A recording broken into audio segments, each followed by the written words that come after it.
Eugene, yes.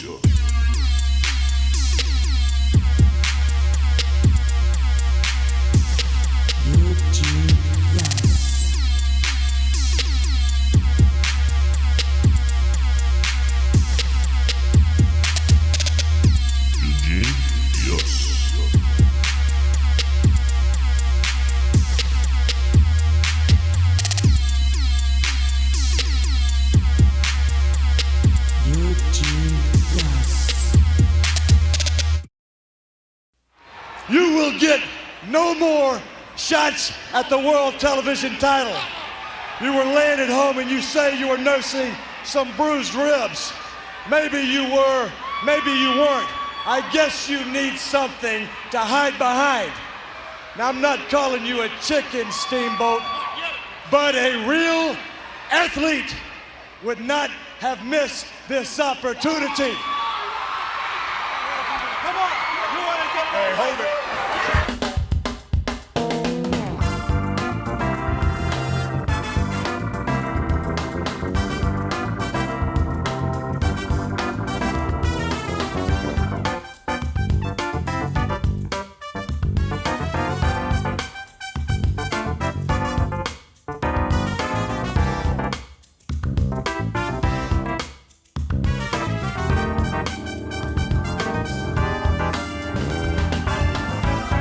WCW Saturday Night is brought to you in part by Levi Strauss & Company, makers of Levi's Big Jeans. Hello again, everybody, and welcome to WCW Saturday Night here on TBS. Jim Ross, along with Cowboy Bill Watts, thanking you for being with us, fans. At the top of the program, you saw another altercation involving the television champion, Stunning Steve Austin, and Ricky the Dragon Steamboat. We're right here today. That match will take place for the television title. Bill, it was 2 weeks ago when Stunning Steve wanted you to get the message that he wasn't going to defend the title any longer against Ricky the Dragon Steamboat. Well, sometimes when you're a champion, a little of it goes to your head. First of all, the champions do not pick their opponent. They don't make the matches. The matches are made by the people that we think are the logical contender, and they've earned that right. So Ricky Steamboat had earned that right just because he had a rib injury and couldn't compete for a matter of a few days.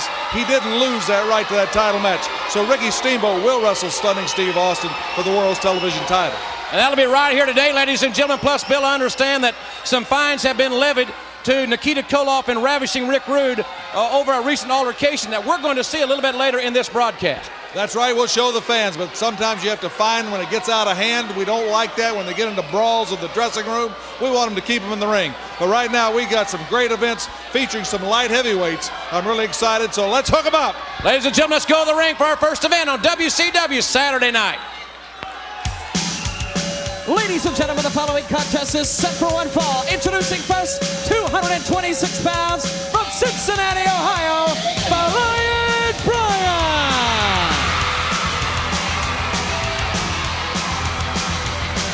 In the ring, his opponent representing the State Patrol, Sergeant Buddy Lee Parker. All right, ladies and gentlemen, it will be the former light heavyweight champion, Flying Brian Pillman, the Cincinnati Kid, to take on Sergeant Buddy Lee Parker here, another top light heavyweight here in WCW. And Cowboy Bill Watts, the light heavyweight division, I think, is one of the most competitive divisions in the entire sport. It certainly is, and I'm very, very interested in it. And of course, another thing that's really been a great thing is how the crowd is. It's another packed house here at center stage. Everybody's so enthusiastic. It just seems like that they're all coming back to watching wrestling on WCW. Fans, I want to remind you, while we have the opportunity, big event tonight in Philadelphia, starts at 8 o'clock in Philly, and tomorrow night a big event in Baltimore at the arena. More on that in the hour as Sergeant Buddy Lee Parker has the wrist lock applied to the high-flying Brian Pillman. Side headlock now by Pillman in control. Well, I'm going to be in Baltimore, and of course I haven't been there, Jim, since years ago when I wrestled Bruno Sammartino, who's one of the all-time greats and an athlete that everybody can respect. Pillman going for the cover there, hooked the leg, got one out of it. Flying Brian certainly on the comeback trail, so to speak. Good shoulder block. He wants the opportunity. Arm drag takeover to take on Brad Armstrong for the light heavyweight championship. And Bill, if that one can be signed, that's one that I wouldn't miss for anything in the world. No, that's for sure. And you know what's happened is there's so much intensity right now. We've had so many title changes that oftentimes guys will get to scouting one guy and they'll really be focused on him, and all of a sudden he's not the champion. And that's what's happened to kind of Brian, and I think he's had to re-gear up. But certainly he's a great pro. He was a pro football player, and he has to understand, just like anything else, when you took it one game at a time on your schedule, you got to focus one match at a time. He better do it, keep his eyes and his focus straight right here on this young gentleman out here, because it wouldn't do him any good to get upset. Nice counter move by Fly-In Brian. We'll see more light heavyweights in this hour. Hammerlock.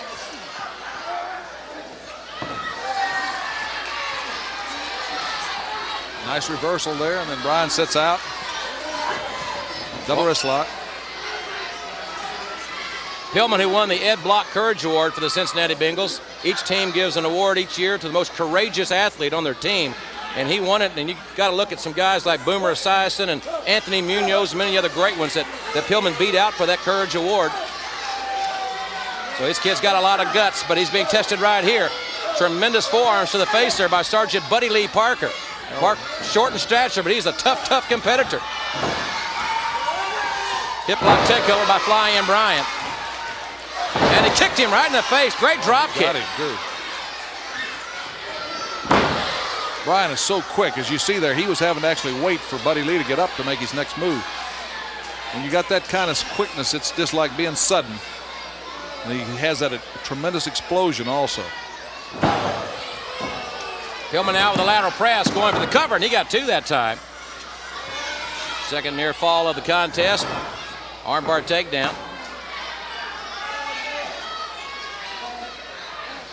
That's an excruciating hold put on right. It puts a lot of pressure. Well, the way Brian had it on the elbow, the double wrist lock is designed to put more pressure on the shoulder. But when you vary it, you can adjust where that pressure is really catching. And here Buddy Lee is really laying the forearms to him. Those are all legal blows. The referee, if he really wants to break it, needs to clear through him. Brian used that forearm, that old flipper from football, and he clears Buddy Lee out. He's waiting for him, and there's a good move with that drop kick. Great drop kick by Pillman. He's got the leg hook. Can he hold him? Yes, he can. Well, Bill, I'm going to get ready to talk to the former light heavyweight champion as we take another look at the closing moments of this contest. There's Brian waiting. Timing is everything on these high-risk moves, and you see it connects right on the chin of Buddy Lee Parker for the victory for Brian. And we'll go to Jim Ross, who will be talking to him right now. Thanks very much, Cowboy. And Brian, I know you've got a lot in common right now with the Stinger. He's looking forward to his rematch with Big Van Vader to regain the World's Heavyweight Championship. On the same instance, you're looking forward to your rematch with Brad Armstrong for the light heavyweight title. Well, JR, Stinger's certainly getting revved up. He's got a big title shot ahead of him against Big Van Vader. I've been a good friend of Sting's. He's been a great inspiration to me. And I'm going to be right alongside these great fans of WCW watching the Stinger put it to Big Van Vader. Now it's an interesting parallel because I'm in the midst of a title chase as well. I'm going after Brad Armstrong for that world light heavyweight title. I'm trying to put some victories together. It's been tough. We all know the great athletes in the light heavyweight division. Brad's been a true world champion. He's fought friend or foe. He's over in Japan now defending the belt. I'm just hoping to put together some impressive victories and get a title shot. All right, Brian, best of luck on that endeavor, ladies and gentlemen. When we come back, we've got tag team action on WCW Saturday night. Ladies and gentlemen, the following tag team event, it is set for one fall. Team number one weighs in at a combined weight of 464 pounds. First from West Palm Beach, Florida, Scotty Flamingo. His tag team partner from Vero Beach, Florida, the Taylor-Made Man. Fans, as we mentioned, big action tonight in Philadelphia, tomorrow night in Baltimore, but this coming Wednesday in Raleigh, North Carolina, Dorton Arena, this Thursday night in Fayetteville, North Carolina, this Friday night at the Wisconsin State Fair in Milwaukee, and 1 week from tonight, a tremendous event at the UIC Pavilion in Chicago. Ladies and gentlemen, our opponents weigh in at a combined weight of 460 pounds. First from Marietta, Georgia, Marcus Alexander Bigwell.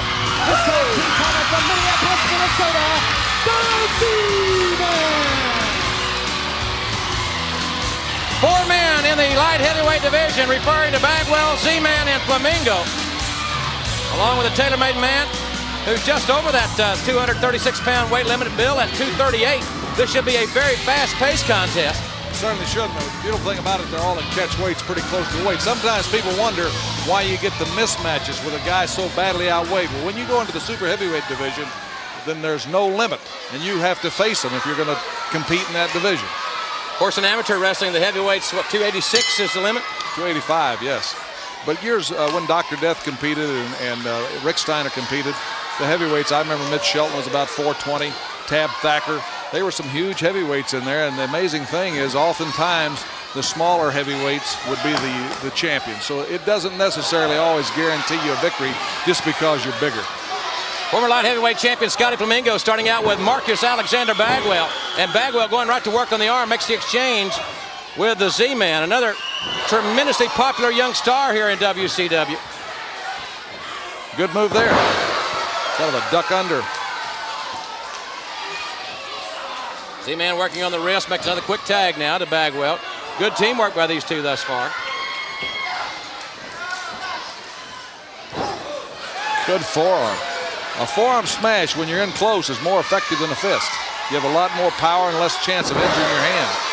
Nice good switch. Waist takedown, then Scotty switched right behind before Bagwell could really suck it up and cinch it up.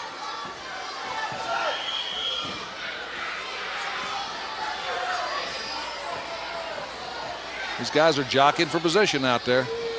Backing him into the corner. Better watch himself on the break. Referee Nick Patrick calling for the break and did not get a clean one that time as Flamingo got the elbow in. Going for the drop kick, and man, he caught it. He caught Bagwell right in the face with a drop kick. Irish whip to the far side, follows him in, and the elbow was there waiting on him. This time it's Bagwell with a drop kick, regaining the advantage, going for the pinning predicament here, and got a near fall out of it. Well, these fast-paced matches, I think everybody enjoys. And these are big guys when you got a 236-pound weight limit. That's a big man. Here comes the veteran of this tag team matchup, tailor-made man. Fans still to come, Jimmy Jam Garvin to challenge Dr. Death Steve Williams one-on-one. That to come in this hour. Plus, we'll show you that altercation involving Ravishing Rick Rude and Nikita Koloff and exactly why they were fined $5,000 apiece. That's still to come in this hour as we've got a test of strength here. And it looks like Bagwell's getting the better of the situation. Terry has good hip technique there as he has the hands locked up and then kick the hips in to bring him across. He's got him in a pinning predicament. I think he's got to put a little more on him than that. And of course, Bagwell powering out of that.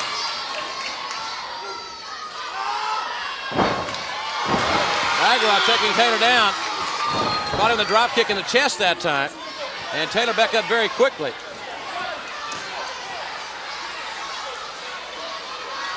Referee Nick Patrick getting both men to open their fists. Collar elbow tie up, Taylor with a knee to the midsection. And an elbow to the back of the head. And now the tailor-made man trying to open up offensively here. And drives his head up into the jaw of Bagwell. That'll mess up your dental work. Terry does a lot of little cute experience things, like it's almost like a boxer when they're raking your eyes with the gloves. You know, Terry does that little extra thing that infuriates you. And also, when you're bothered about it and you're out there and he's getting your goat, sometimes you're not paying attention to the overall. Z-Man back in after the tag.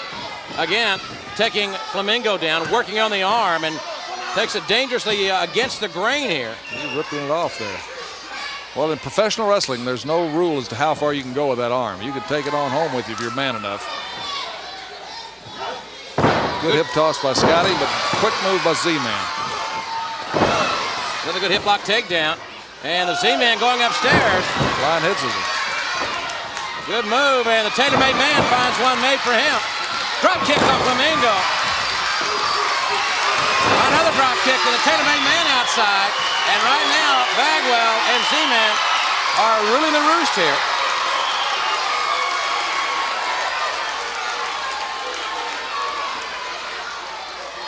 Well, Scotty Flamingo's wanting to do good in this bout, too, because certainly he wants to get back into that light heavyweight championship picture.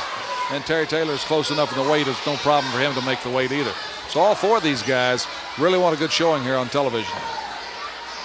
Taylor and Flamingo make the exchange, and the tailor-made man in against the Z-Man.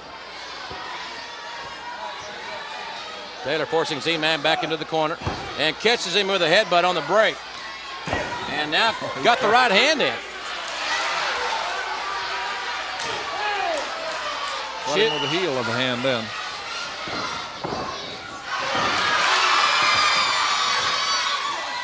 Z-Man, beautiful move. Flying cross body block there. I thought he had him.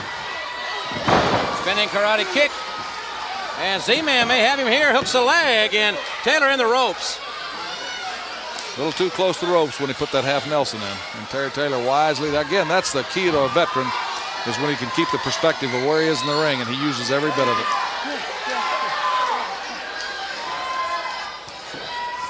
Taylor makes his way back in. The wrestlers have a 10 count to return to the ring here, and Z-Man tags in Marcus Alexander Bagwell.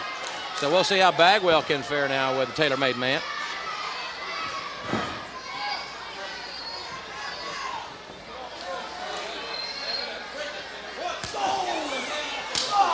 Taylor with some hammering blows on the ropes. Whips him in, misses the elbow. Bagwell takes it up a notch. Crossbody, hooks the leg, and got 2 out of it. Great move. Arm drag takeover by the young man from Sprayberry High School in Marietta, Georgia, just north of Atlanta. Told me many times about growing up watching TBS here as we celebrate our 20th year here on TBS. Wrestling has been in this time slot for this fall will be 20 years, and we're very proud of that fact. Tag made. Here comes Z-Man back in. Good teamwork by Z-Man and Bagwell. And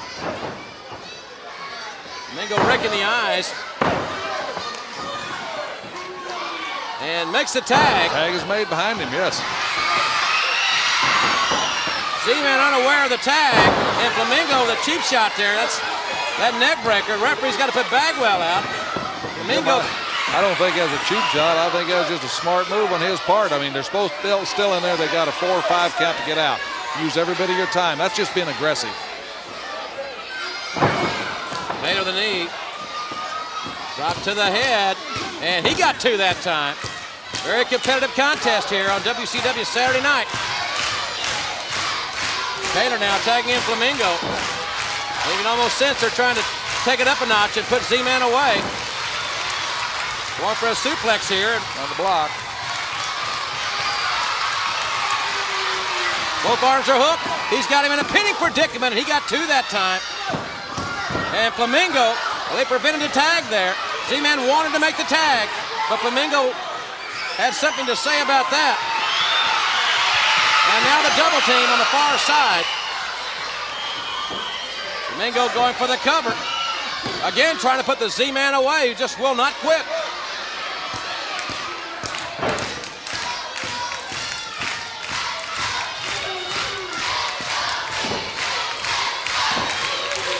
Hard to outpower that guy when you're throwing punches off your knees. You just don't have any weight behind it or anything else. It's just a futile effort to try to get clear. Z-Man just trying to fight out to get to his corner. Taylor drops the leg. More high impact moves. He hooks the leg, and he got 2.5 more that time. Just less than a half a count away from defeat for the Z-Man. Reverse chinlock there by Taylor. Taylor and Flamingo firmly in control at this point in time in the contest.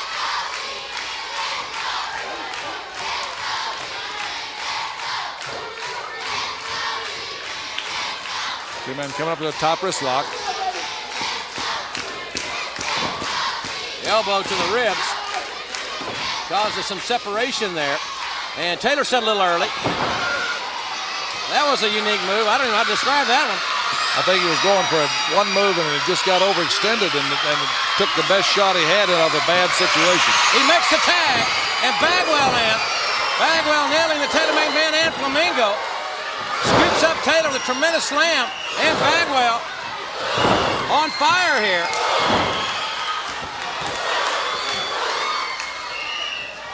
Irish whip far side, and Bagwell with a power slam.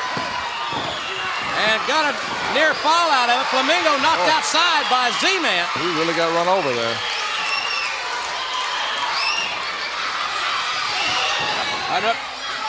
Z-Man nailed again by Flamingo. And there's a karate kick by Z-Man. He dims Taylor's lights. Bagwell's going to get the cover, and he's going to get the pin. There you go. Here, winners, from the big one, the Z-Man. join us tonight in Philadelphia, tomorrow night in Baltimore. Big week on the Great American Bash Tour. Wednesday, Raleigh. Thursday, Fayetteville, North Carolina. Friday, Wisconsin State Fair. And 1 week from tonight in Chicago. Welcome back, everyone, to WCW Saturday Night. We're going to go back to the ring in just a moment to see the Barbarian in one-on-one competition. But right now, let's bring out a man that says he is, without a doubt, the most flamboyant athlete in WCW. Ladies and gentlemen, welcome to center stage, the one and only Johnny B. Bad.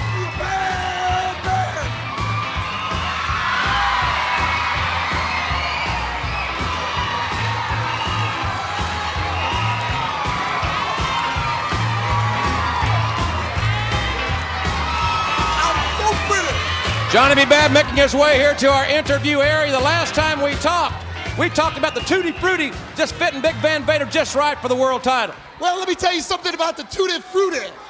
If I hit Big Van Vader, it's gonna be see you later, Vader, because I've been knocking out boys ever since I came to World Championship Wrestling. Did you know that, Jimmy? All right, I know you got your sights set also on the Light Heavyweight Championship. We heard Flying Brian out here earlier. He's looking for Brad Armstrong. What are your thoughts on that? Oh, hush, Jimmy. Let me tell you 3 reasons why I'm going to be light heavyweight champion of the world. Number 1, I'm a great athlete. Number 2, I'm so pretty.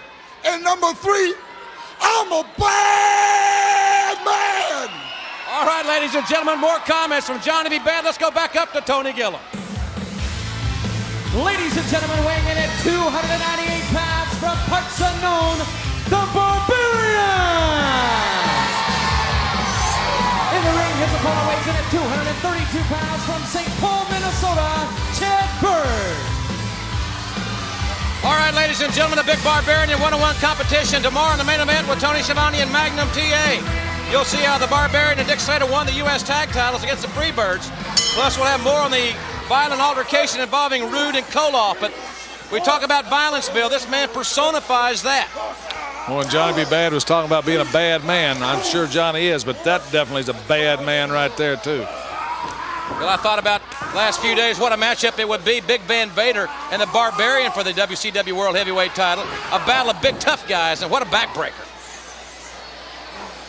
Well, I think you're right on course, Jim, and a lot of the fan mail says the same thing. You know, I think let's get some of these rule breakers that take pride in that booked against each other, too. So certainly, though, without a doubt, Sting, being the former champion, has a mandatory title return. And I know a lot of people are pulling for Sting, and I think Sting is a great athlete. And Sting and Van Vader, he hasn't got a secure hold on that title by any stretch of the imagination. Big front face lock applied by the Barbarian. A clubbing forearm. Just so physically dominant. 299 pounds. And he's got great quickness to go along with it. Martial arts blow there by the big man. Since his debut here in WCW just a few months ago, he has been completely dominant. Yeah, so far he's marched through what he's been against, but again, the test of time will tell when he starts getting up against guys that are like him when experience and strength and size. Right now he's got this young man outgunned, and that foot just took its measure. Kick right to the face, and this one is academic. Here is your winner, the Barbarian. Fans, don't forget tomorrow, as we mentioned, you'll see how that man, the Barbarian and Dick Slater, beat the Freebirds to win the U.S. tag titles. And we'll take another look at this big man. One of the most physically dominant athletes in WCW is the Barbarian. The big kick right to the face, and the Barbarian remains undefeated here on WCW Saturday night.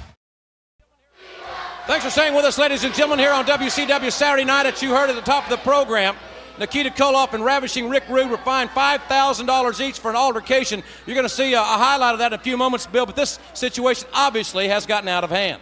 That's right, and sometimes it gets carried away, clear into the dressing rooms and everything like that, and we can't encourage that. We got to do everything we can to confine it to the ring. Fans, this piece of videotape courtesy of Worldwide Wrestling. Tony Schiavone and Jesse the Body Ventura call the action. Let's take a quick look at this. Over the top goes Rude. That's it. The match is over. Disqualification. But the fight continues. Look at this, Schiavone. You gotta be kidding me! Koloff's already been disqualified! The fight is on between Rude and Koloff. They're still fighting back towards the dressing room area. So Koloff throws Ravishing Rick Rude over the top rope. We thought the fight was going to be broken up, Bill, but we were very wrong on that one. That's right. The referee called it right. Koloff was disqualified for intentionally throwing his man over the top rope. It should have been over at that point. But just sometimes your emotion is into it, and sometimes guys have to settle things that go above and beyond. Fans, we got a camera in the locker room area, and here's exactly what happened. Back to the dressing room area with Rude and Nikita. There you see it. And there's Nikita Koloff at Rude's dressing room door. He's going in the dressing room.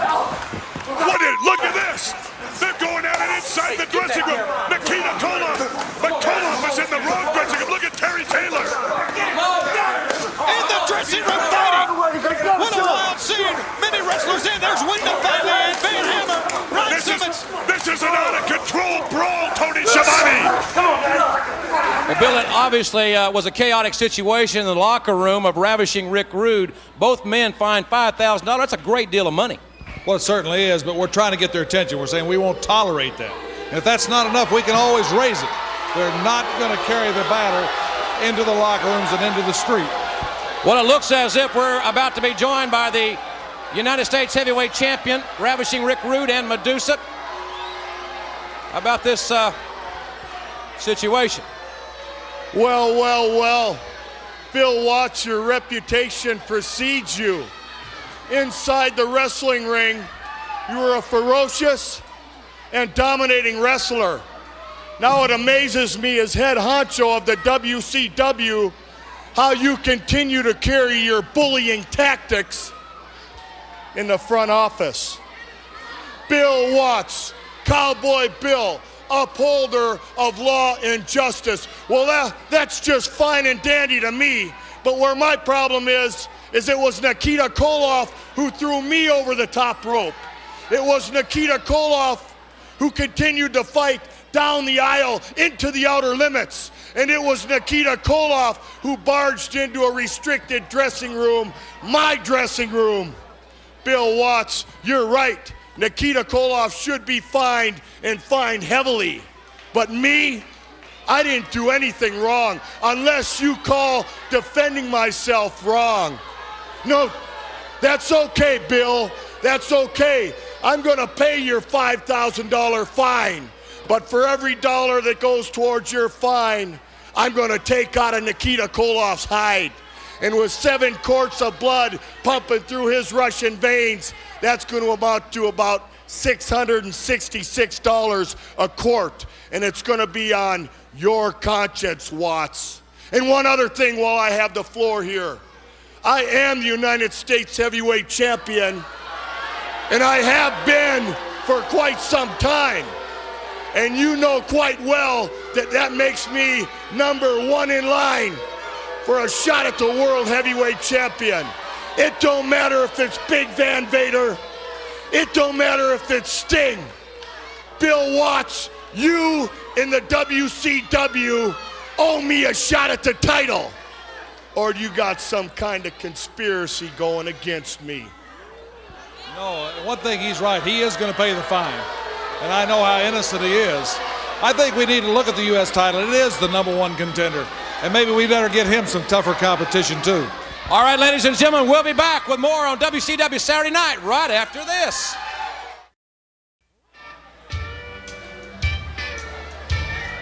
Ladies and gentlemen, the following event, it is set to unfold. Introducing first from Bad Street, USA, weighing in at 234 pounds, Freebird Jimmy Garvin.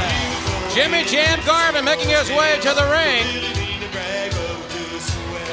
One of the outstanding veterans here in WCW. This should be a fine one-on-one matchup. Fans, I know many of you are interested in the upcoming NWA World Heavyweight Championship Tournament in Japan. You'll call the wrestling hotline until midnight tonight. I'll be telling you about many of the participants and many of the pairings in the NWA tournament. That exclusively is on the wrestling hotline until midnight tonight. And now let's go back up to Tony Gilliam.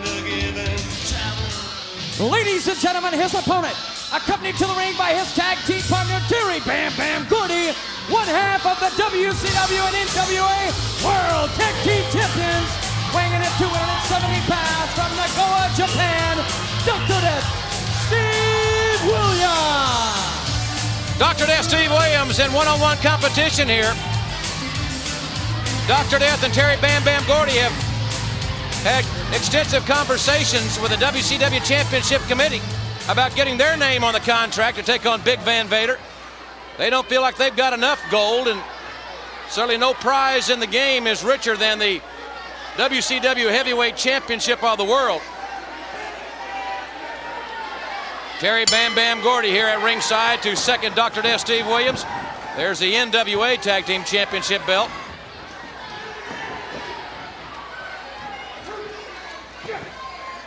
Williams forcing Garvin back into the corner.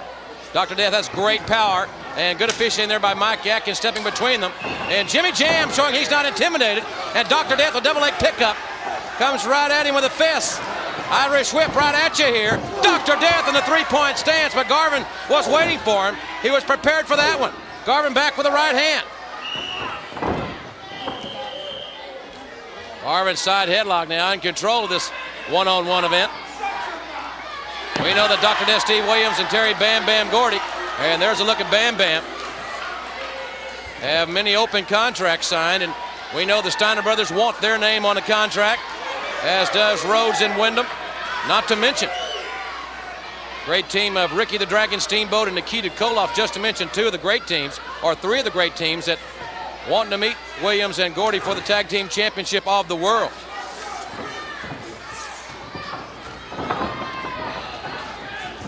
Dr. Death missed that clothesline, takes Garvin up and drops him. Abdomen first, right on the floor, right on the canvas there.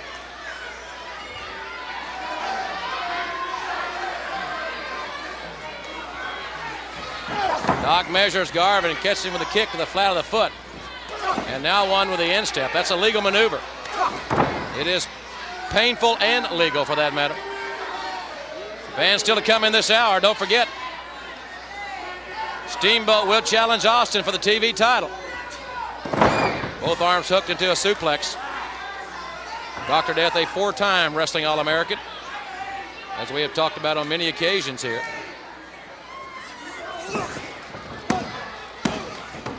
Near fall by Garvin. Good move by Garvin. Dr. Death up very quickly.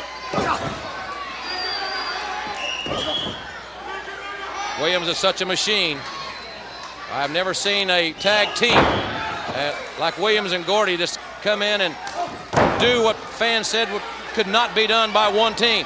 It's great clotheslines by Doc, but the veteran Jimmy Jam Garvin with a kick, hard kick to the abdomen. Catches Doc with a right hand. Garvin came to fight here, and Williams came out of the corner with a football block. Tremendous offensive lineman for the Sooners. Big number 76, played in 4 bowl games. Hooks the leg with a lateral press, and Garvin able to kick out.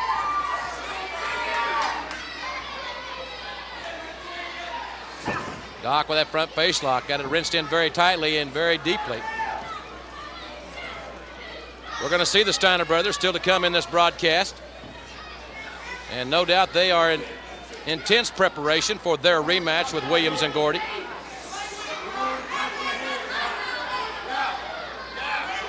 Dr. Death trying to tie Garvin up here and doing a pretty good job of it. Submission maneuver here. And where's Garvin going to go? Doc pulling back on the arm, wrenching on the shoulder, trying to dislocate the shoulder there. Doc with a very wide base, has his weight very evenly distributed here as he hooks the arm now and takes it back.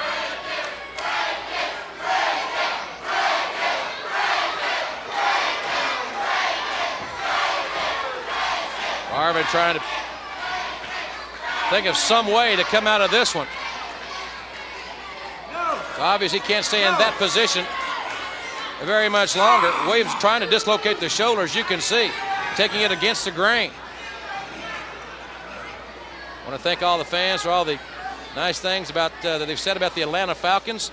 My first radio broadcast on the Falcon Network will be 1 week from tonight in Cleveland against the Browns. As Williams pulls back on that arm, great intensity. etched on the face of Dr. Death Steve Williams. And these guys just wear people down. I think that was what we saw. You see the intensity as Williams, tremendous strength. We saw that in the NWA Tag Team Tournament at the Great American Bash pay-per-view. They just wore people down on their way to winning the NWA Tag Team Championship. So in a span of 7 days, they changed the course of tag team wrestling here. From July 5th to July 12th as Doc hammers with that forearm right on the back. Again, working on the neck of Garvin. And Garvin now being sternly tested, to say the least, by Dr. Death Steve Williams, as Williams shoots him across. And Garvin, that was a great veteran move. Garvin got the foot up again, and now the flat of the foot catches Doc right in the face. Dr. Death Steve Williams now in jeopardy here in this one-on-one confrontation as Garvin rams Doc's head into the top turnbuckle.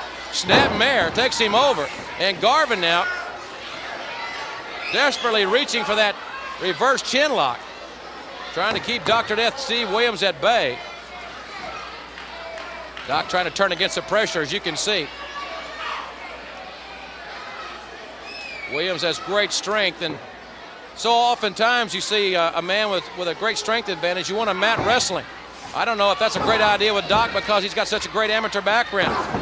His mat wrestling skills have been tremendously refined, much like the Steiner brothers.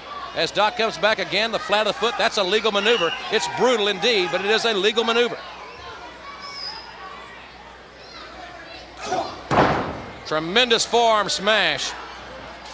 Well, I want to tell you something. I don't care if it's Wyndham and Rhodes, Steamboat and Koloff, or the Steiner brothers. Whatever team meets Williams and Gordy must be at their very, very best, at the top of their game, to out-wrestle and out-fight this team. Standing vertical suplex as Williams held him there for a long, long time, showing great strength. Lateral press, he hooks the leg and got 2 out of it.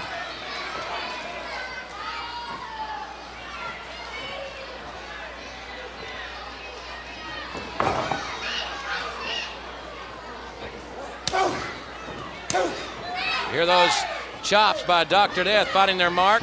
Irish whips him in, and again he went down the three-point stance, and again kicked in the face, and then Garvin catches him with a clothesline. Williams very groggy now as Garvin picks him back up to his feet. Jimmy Jam with a scoop slam. And Garvin now making his way up onto the second rope. And, oh, Doc caught him. He caught him coming off the second rope, and a power slam, and Garvin kicks out. Here is your winner. No, he didn't. It's still going on. That match is still going on. He got a near fall, we all thought. What great courage by Garvin. And Dr. Death now has him up. And there comes the Oklahoma Stampede. And now it is emphatically over. Indeed, it is. Here is your winner, Dr. Steve Williams. Great move by Dr. Death, catching Garvin coming off that second rope. I thought he had it right there. But Garvin did get the shoulder up. It was a close one. But then Doc put the finishing touches on it right here, taking Garvin from corner to corner, and then, as you'll see, one more time in the turnbuckle. And here comes the Oklahoma Stampede. Williams and Gordy on a collision course indeed with the Steiner brothers, and we'll talk to them about it when we come back on WCW Saturday night.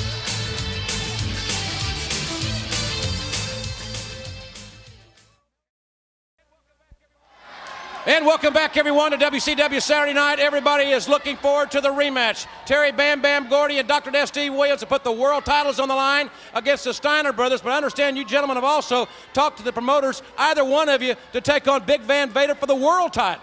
Let me tell you something about Vader, Jim Ross. You know, I think personally there's only 2 men alive that can beat the Vader, and one of them standing right here, and you're looking at the other one. Now, I'll tell you, you put that big fat boy in there, and we'll show you how to put him down. Now, as far as this right here, you know, everybody, the whole wrestling world is now realizing what me and Steve Williams has done. We have done something that no other tag team in the world has done. The whole world is starting to realize it. We are holding the NWA World titles, the WCW World titles. No man has ever done that. No team has ever done that. Well, Doc, I know that the Steiner brothers right around the corner, only hours away. You know something, Jim Ross? And you know something, WCW? Somebody please give the Steiners a quarter so they can go out and call somebody who gives a damn.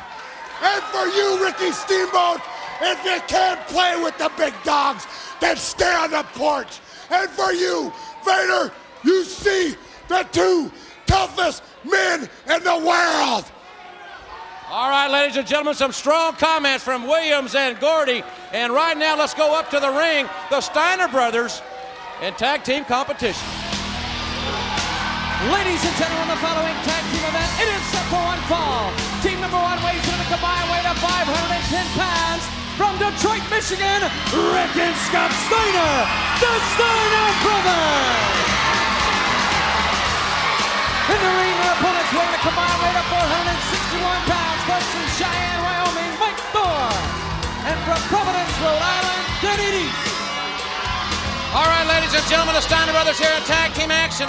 But an interesting development here at center stage, inasmuch as that Steve Dr. Death Williams and Terry Bam Bam Gordy standing here on the edge of our interview area here to watch this contest here at ringside. And Williams and Gordy, as we have clearly documented, just around the corner when they will meet the Steiner brothers. And there you see Doc on the left, Gordy on the right, watching this contest.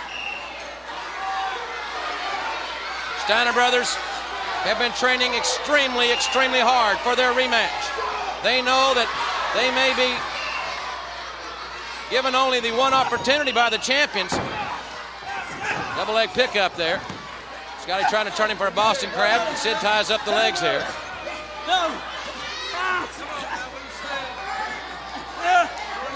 Scotty Steiner. And a submission move here showing great strength. We've talked about his upper body strength. This is great strength in his legs here. Steiners are so dominant. Two brothers who started wrestling in the amateurs in Bay City, Michigan. In about the 4th or 5th grade. Right hand by big brother Rick Steiner, and he is that look over at Williams. And Gordy, there's a Steiner line. And guess who that one is directed to? Indeed, if you have the opportunity to see that rematch between Williams and Gordy and the Steiners, whatever you do, don't miss that one. It's going to be like a demolition derby, only without the automobiles. They'll put their bodies on the line when they meet for wrestling's richest prize in tag team competition. Tag made. Scotty back in, and has Mike Thor's arms hooked and takes him down in a high impact move, which has become synonymous with the Steiner brothers. And he circles the wagons here. It may be Frankensteiner time. And he got him up and he got him over. Oh, he planted him. What a Frankensteiner. And they win it. Here are your winners, Rick and Scott Steiner, the Steiner brothers. All right, ladies and gentlemen, it could be in the Omni on Sunday afternoon, August 16th. 3 o'clock starting time for the big Kids Day out in Atlanta's Omni. But the Steiner brothers are standing here. They're not going to the locker room. They are ready. The fans here at center stage are ready. They want to hook it up with Williams and Gordy. Gordy coming out of that robe. Well, and here they go. The fight is on. This is no match. It's a fist fight right here. This crowd is standing. What intensity you're seeing right here in the ring. Rick Steiner hammers Dr. Death. Scott Steiner getting the best of Gordy. Doc knocked on the outside. The Steiner brothers. Scotty gonna Frankensteiner Gordy. Here he comes. No, Dr. Death grabs Gordy. Oh, what a situation here. The referees are here. They've got to be restrained, and we'll be back right after this timeout. Don't go away.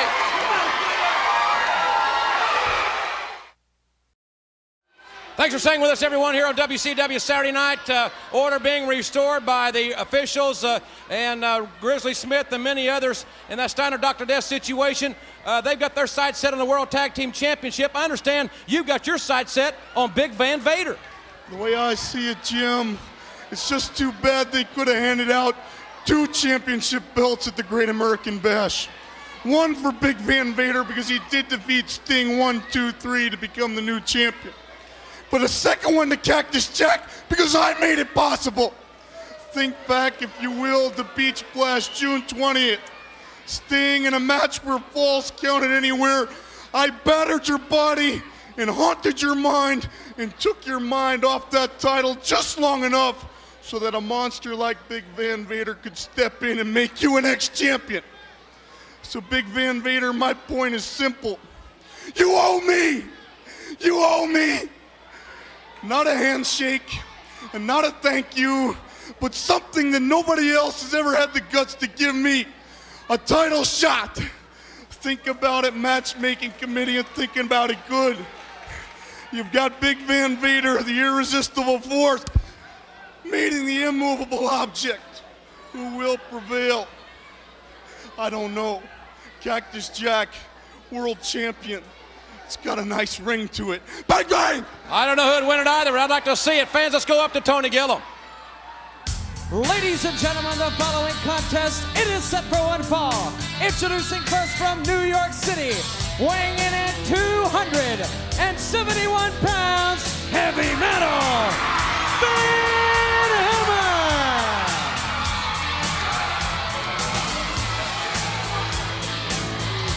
In the ring, his opponent weighs in at 236 pounds from Seattle, Washington, John Peterson.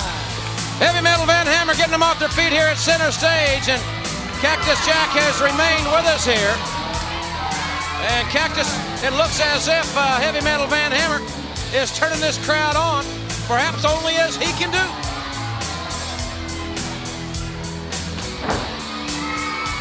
Well, we'll get Cactus Jack's microphone on here.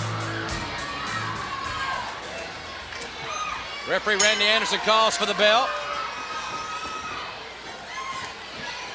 Van Hammer and John Peterson in one-on-one competition. Heavy Metal Van Hammer, a man that certainly knows Cactus Jack very well. Oh yeah, I like to think of myself as a resident Van Hammer expert. You see, what you're seeing here is a new Van Hammer, more businesslike. He's learned that WCW is not a game. It's not opposing competition, and it's not a musical achievement. It's war out there, and he went back to school, and he looks like he's ready for action. Side headlock by John Peterson. Fans, don't forget, still to come. Steamboat and Austin for the television title. Very special interview with Tony Schiavone and Ron Simmons. Big Van Vader will be here as well. A lot more still to come here today on TBS.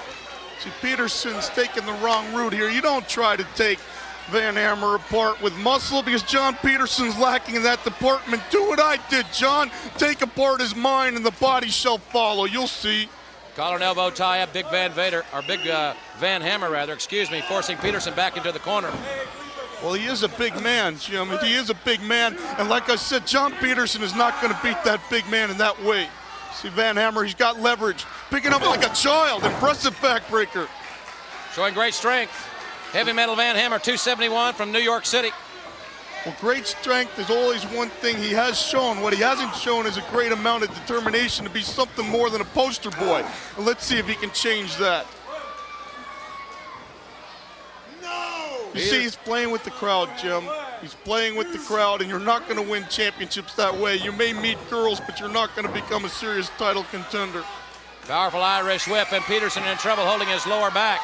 He has really been battered here thus far by the rapidly improving Heavy Metal Van Hammer. Drops that elbow right on the back. And that's one of his tools. That's one of his tools because I've felt that elbow many times. But he seemed to lack focus. He lacks a finishing maneuver. Right now is the time to finish him off. Now! Big leg drop as Hammer clearly in control here. You're looking at a guy, Ross, who could be one of the futures of WCW. He's got spring in his legs. He's got muscle on his body. But does he have the focus? I repeat, does he have the focus and the willpower? There's that hammer rock suplex. He looks focused to me. Here is your winner, Heavy Metal Cactus, thanks for dropping by. It's always different, if nothing else. Thank you. Welcome back, ladies and gentlemen, to WCW Saturday Night. Jim Ross back with you here on TBS. Still to come, Big Van Vader, the heavyweight champion of the world. Plus, the world television title will be decided when Ricky the Dragon Steamboat challenges stunning Steve Austin right here at center stage on WCW Saturday Night. Still to come in this hour. But earlier this week, my colleague Tony Schiavone caught up with one of the finest athletes ever in WCW. A man that certainly is focused. He certainly has his sights set on championships. Let's hear the conversation with Big Ron Simmons. One of the most remarkable athletes in World Championship Wrestling, in and out of the ring, is Ron Simmons. And Ron, I say that because you're such a phenomenal athlete in the ring, but let's talk about what you've done outside of the ring. And I'm talking about your community service work with the young people all around the country. Well, yes, I do that, and every opportunity that I get, I like to do that. I think that's very important, you know, that a lot of that service was given to me as a child coming up, and hadn't been for that, I probably wouldn't be here now or accomplish a lot of the goals I did before that. And it makes no difference what color the child is to me. I think it's very important that being an athlete today, they have dreams of becoming an athlete, but they have to know that it always doesn't work out like that. So they have to be prepared for it. And so I try to give them that insight that has been given to me. That's my way of putting back. In other words, like a role model. Yeah, you know, of course. You know, I mean, I think that that's only part of it. You know, if they look up to me, so why not give them something back in return? Okay, let's talk about your days playing college football at Florida State University before starting into pro wrestling. Certainly you had a phenomenal career. We talk about it a lot. But I have to go back now and think about the time your jersey was retired. That had to be a big moment for you. Yes, that was just one of the dreams and one of the goals that I had set for myself that came true. That was like the icing on the cake, so to speak. My first dream that came true was becoming an All-American and repeating that twice at Florida State University. And when they called me at a young age, you know, still, you know, to have your jersey retired. Right. And I mean, something like that happens in your late 50s or 60s, and they called me and told me they wanted to retire my jersey. I couldn't believe it. Right. I thought somebody was playing a joke on me, and I'm still thrilled about that today, to go back in that locker room and see that they had that much faith in me and, you know, and appreciated my work on the playing field to retire my jersey, man. Hey, that's an honor. You talked about your dreams of being a collegiate. Now you're an athlete, a professional athlete in World Championship Wrestling. What are some of your dreams and goals now? Well, my dream is just like every other professional wrestler in this sport, and that's to become the best. That's to be the world's heavyweight champion. Right. But of course, you know, en route to doing that, it's just like any other form of business, you got to work your way up the top. Right. And in doing that, right now, Ravishing Rick Rude has to be the United States champion, and I've got to go through him. Right. If that's what it means to get to the world title, to get my chance at it, then that's what it's going to be. You know, I mean, I would love the opportunity to come to Ravishing Rick Rude, you know, where it doesn't make any difference. My only concern is getting there and being the best. You and I were together at the Great American Bash, Sting and Big Van Vader, that electrifying match, and people say, and rightfully so, it is the most exciting moment in sports when a man wins the World Heavyweight title. We watch that now. The world champion is Big Van Vader. Well, I mean, he's big and he's strong. You have to be thinking about him. All of that is very true, but I can tell you, anyone that was there in that building that night to watch a match of that magnitude, a World Heavyweight title, and then not only to watch the match, but to see it take place and then to change hands. I mean, listen, that for me was thrilling. I mean, not only as a wrestler, but sitting there watching it, you know, as a spectator. I mean, that was one of the most thrilling moments for me to watch, you know, as far as in the history of sports in any profession, you know. And Vader is the man right now. Well, right now he is, and that's no question about that. But Van Vader had a plan, just like Sting had a plan that night. I think in the end what happens, you know, Sting was more finesse and Van Vader is power, but the man has a lot of agility to be a big man. Right. And so at the end, I think Van Vader's plan, hey, it worked out always. You know, he is the world heavyweight champion right now. Okay, and you have the dream of once being world heavyweight champion. Thanks a lot for spending time with us. Thank you very much. And I like to put this in order, and I like the people to understand it. Sting's a very good friend of mine, and I didn't come into that just with plans on that. If Van Vader won the heavyweight title, that I was going to be a match with him. It doesn't make any difference to me. My goals are to be the best in this sport, and that means if it's Sting, Van Vader, Ravishing Rick Rude, it makes no difference. I have one thing in mind, and that is being the world's heavyweight champion. That's it from a very focused Ron Simmons. Thanks for staying with us, fans, here on WCW Saturday Night, here with Nikita Koloff. And Nikita, I've asked you to come out here to address the $5,000 fine that you were levied as a result of your altercation recently with Ravishing Rick Rude, the United States champion. Well, you know, I couldn't help but hearing Ravishing Rick Rude out here complaining about paying the fine. But the money's not the issue here. It's important, but it's not the issue. The issue is you, Ravishing Rick Rude. The issue is the U.S. belt, and I want you both. I don't care if it takes place in the dressing room. I don't care if it takes place in the parking lot or inside the wrestling ring. I want you. You've hid behind your belt long enough. You've hid behind Medusa long enough. And speaking of Medusa, if you want to get in the ring, Medusa, and jump on my back and scratch me and kick me and punch me, then you better be able to take the result. If not, stay out of my way. Go make a hotel reservation for Rude. Go make an airline reservation.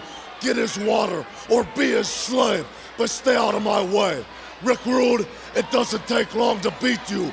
3 seconds is not a long time. Just ask Sting or ask the Steiners. 3 seconds is not a long time. And I want to say one more thing. Someone once told me, to be the man, you've got to beat the man. Well, Rick Rude, you are the man, and I intend to beat you. All right, some very strong comments from the #1 contender for the United States Heavyweight Championship. I see we're ready for more action. Let's go up to the ring. Ladies and gentlemen, the following contest, it is set for one fall. Introducing first the manager, 7-time World Heavyweight Champion, Harley Race. He presents from the Colorado Rockies, 448 pounds, the WCW World Heavyweight Champion, Big Van Vader. In the ring, his opponent from Santa Cruz, California, 260 pounds, Jim Nash. All right, Jim Nash to challenge Big Van Vader here. And without a doubt, we know, as we saw earlier, Ron Simmons is indeed focused on championship matchups. But so is Nikita Koloff. But that's the man they're all talking about. That's the man they're all gunning for, Big Van Vader. And what a challenge it will be for any athlete to step in the ring with this awesomely powerful, nasty human being, Big Van Vader, as brutal as they come. Vader with a suplex. What a move. Countering from the headlock into a belly-to-back suplex. 448 pounds. And going for the clothesline. And he caught him that time. And the impact can be heard all through center stage here, all the way out on West Peachtree, I would assume. Nash is a big, good-looking athlete with a lot of potential. The Vader bomb caught him in the corner with all 448. Nash is a big, good-looking athlete, but he's being completely dominated by Big Van Vader. Harley Race, former NWA champion 7 times over. Short clothesline. Another high-impact move. Race has been so instrumental in that man's career, helping him assemble his game plans, keeping him focused on the many challenges that await him. Vader showing great power. How can any man of average size match up with a 448-pound destruction machine like Big Van Vader?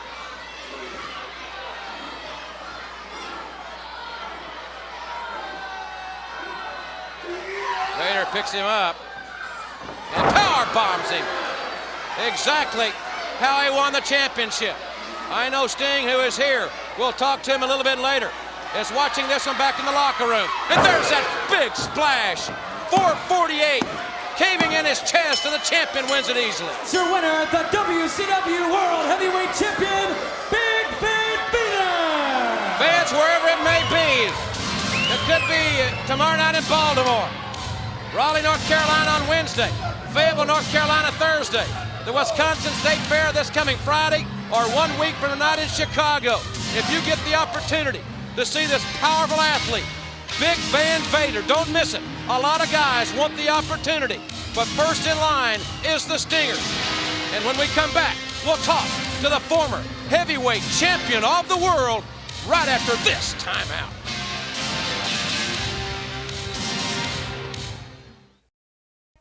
Still to come here on WCW Saturday Night, Steamboat at Austin for the World Television title. But right now, ladies and gentlemen, let's bring to center stage the man that wants Big Van Vader. Ladies and gentlemen, welcome the former champion of the world, the one and only Stinger.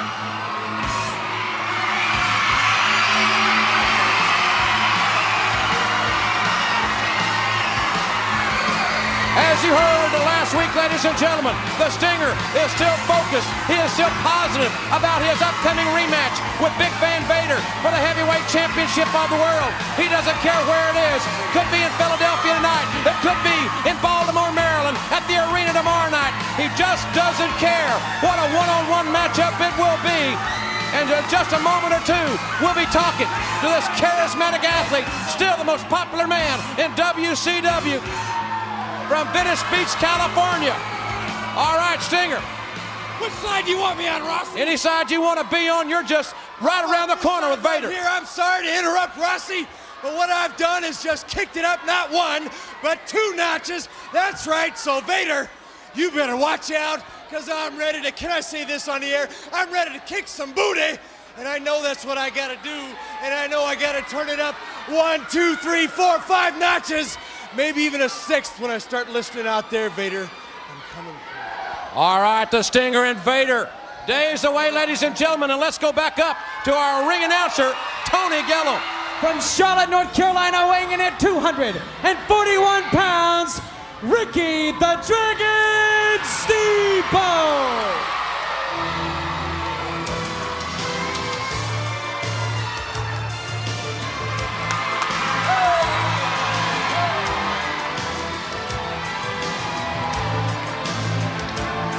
I certainly want to wish Sting the very best of luck in his rematch with Big Van Vader.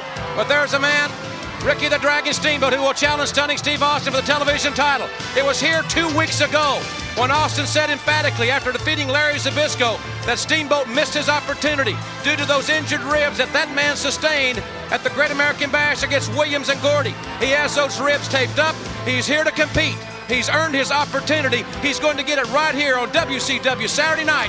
And right now, let's go back up to Tony Gillum. Ladies and gentlemen, his opponent, led down the aisle by Paul E. Dangerously.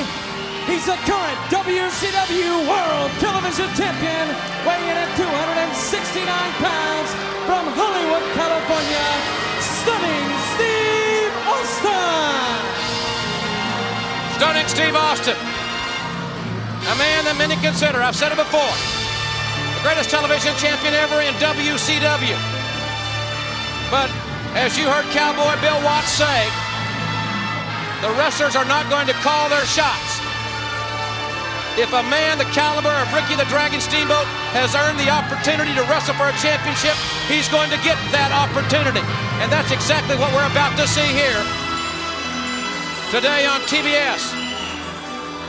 Certainly want to invite all of you to join me tomorrow night on News Talk Radio, AM 750 WSB, Wrestling with Jim Ross on at 9 o'clock. Paul E. Dangerously going over last minute instructions and strategy with the champion. This match, 1 fall or television time remaining here on TBS. And don't forget, we've got the main event for you tomorrow with Tony Schiavone at Magnum T8, 6:05 Eastern Time, an outstanding program. And we hope you'll be with us for that one. Collar and elbow tie-up starts it out. And Austin making an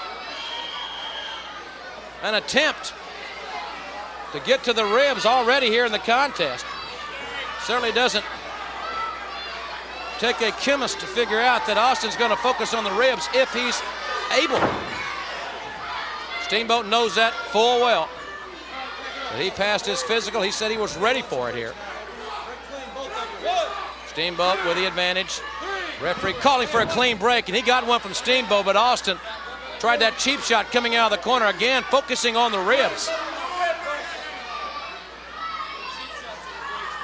Steamboat is the consummate professional athlete. Keeps himself in great shape, studies game film, prepares diligently for every contest. Both men in a feeling out process here in the early going. Good move, good takedown by Steamboat, going into the front face lock. Dragon has a wealth of experience in his second decade now of competing in main events around the world, certainly revered by young and old fans alike as he, good counter there. He had the advantage, did Steamboat, momentarily, and Austin go for those ribs, and Steamboat rolling out of bounds. Austin caught him with the right hand to the head, and another right hand finds its mark. Steamboat in trouble on the apron. Austin with 3 thunderous right hands. Pulls Steamboat back inside. And Austin with the elbow now into the mid-back area. Clubbing blow now. And Steamboat negotiates Austin right outside, and stunning Steve, the television champion. Back in the ring, and Steamboat meets him, coming in. Thunderous knee lift there, and another. And now the television champion is in trouble. Martial arts blow by the Dragon. Steamboat with another chop. And Austin now in trouble. Remember, this is for the World Television title.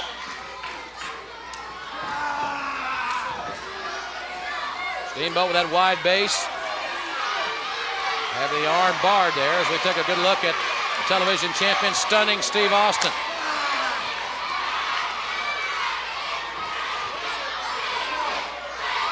Austin has had his share of problems with great competitors, namely Barry Windham. But his focus has got to be on that man, the Dragon, Ricky the Dragon Steamboat.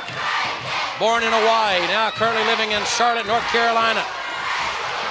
Great position. Look at the position of Steamboat's weight as he's got it so evenly distributed.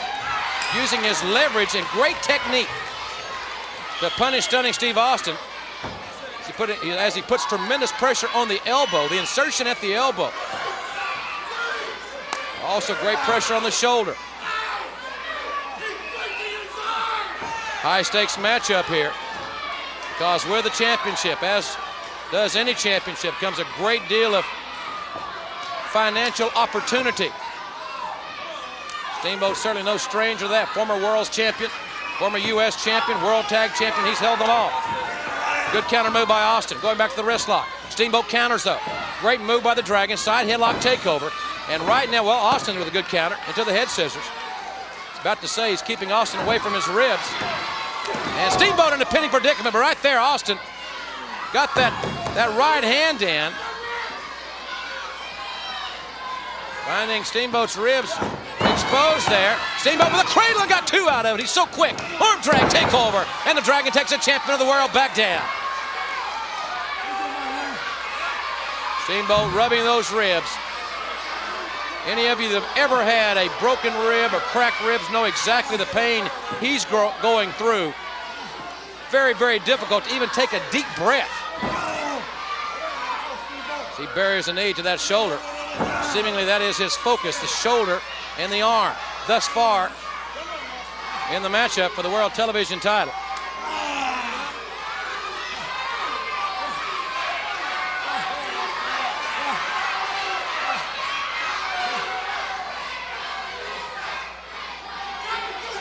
Austin trying to work his way back up there. You see the position of the hands as he was taking the wrist against the grain. Now back on the arm bar.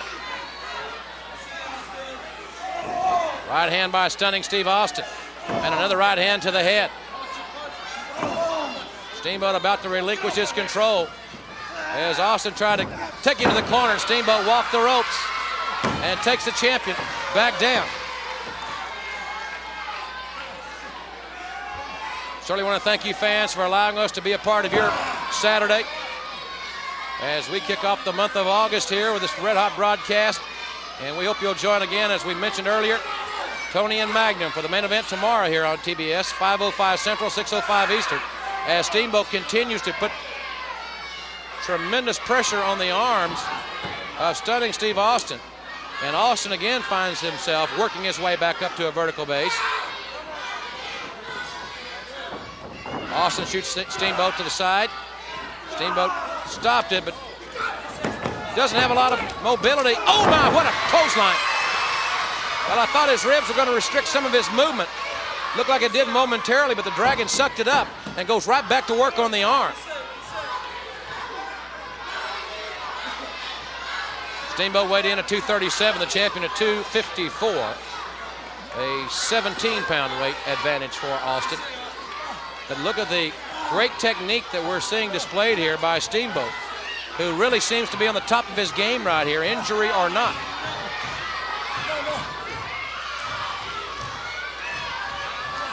Quick reminder, fans, the Clash of the Champions live here on TBS will be on September the 2nd. We'll be telling you more about that hopefully next week. Steamboat using a unique variation of that hammerlock. Using his legs and his upper body strength.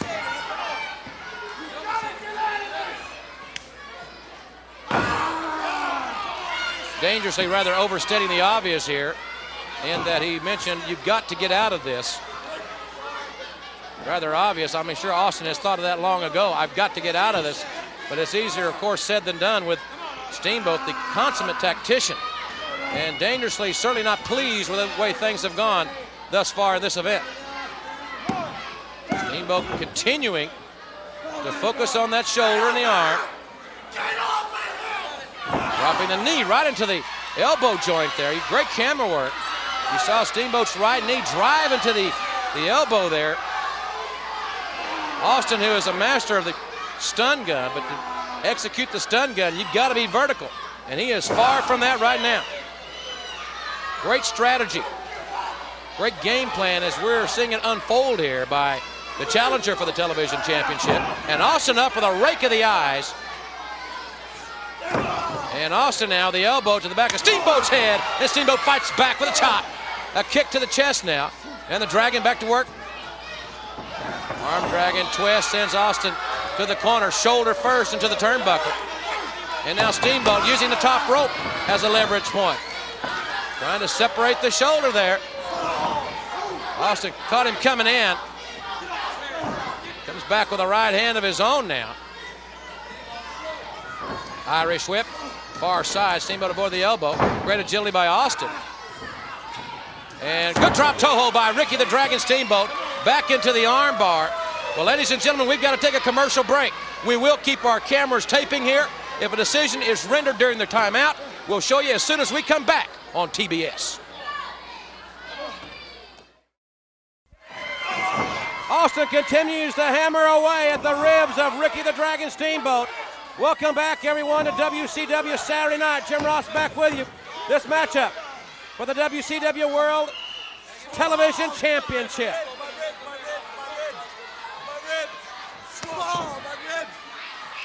Steamboat trying to block out the tremendous pain that must be riveting through his body now from those injured ribs as Austin finally has gotten to Steamboat in that manner.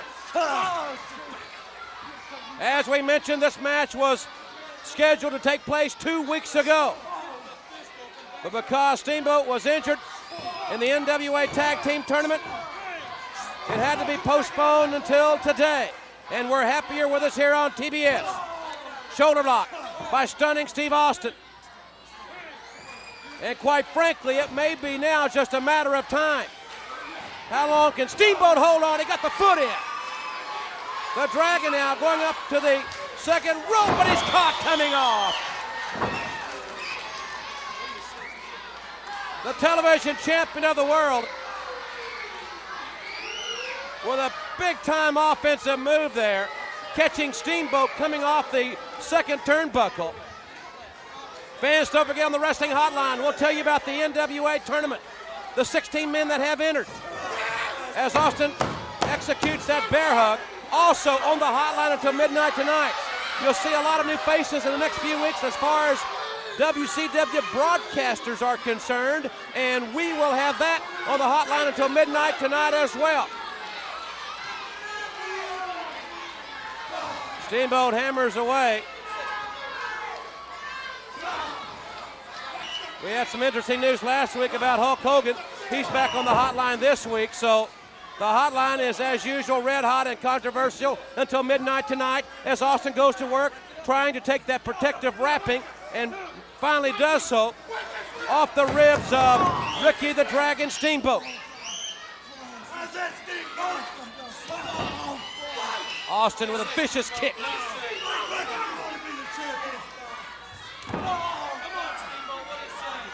As we mentioned, any of you that have had broken ribs know just exactly the excruciating pain that Steamboat is attempting to endure here. Steamboat out on the outside.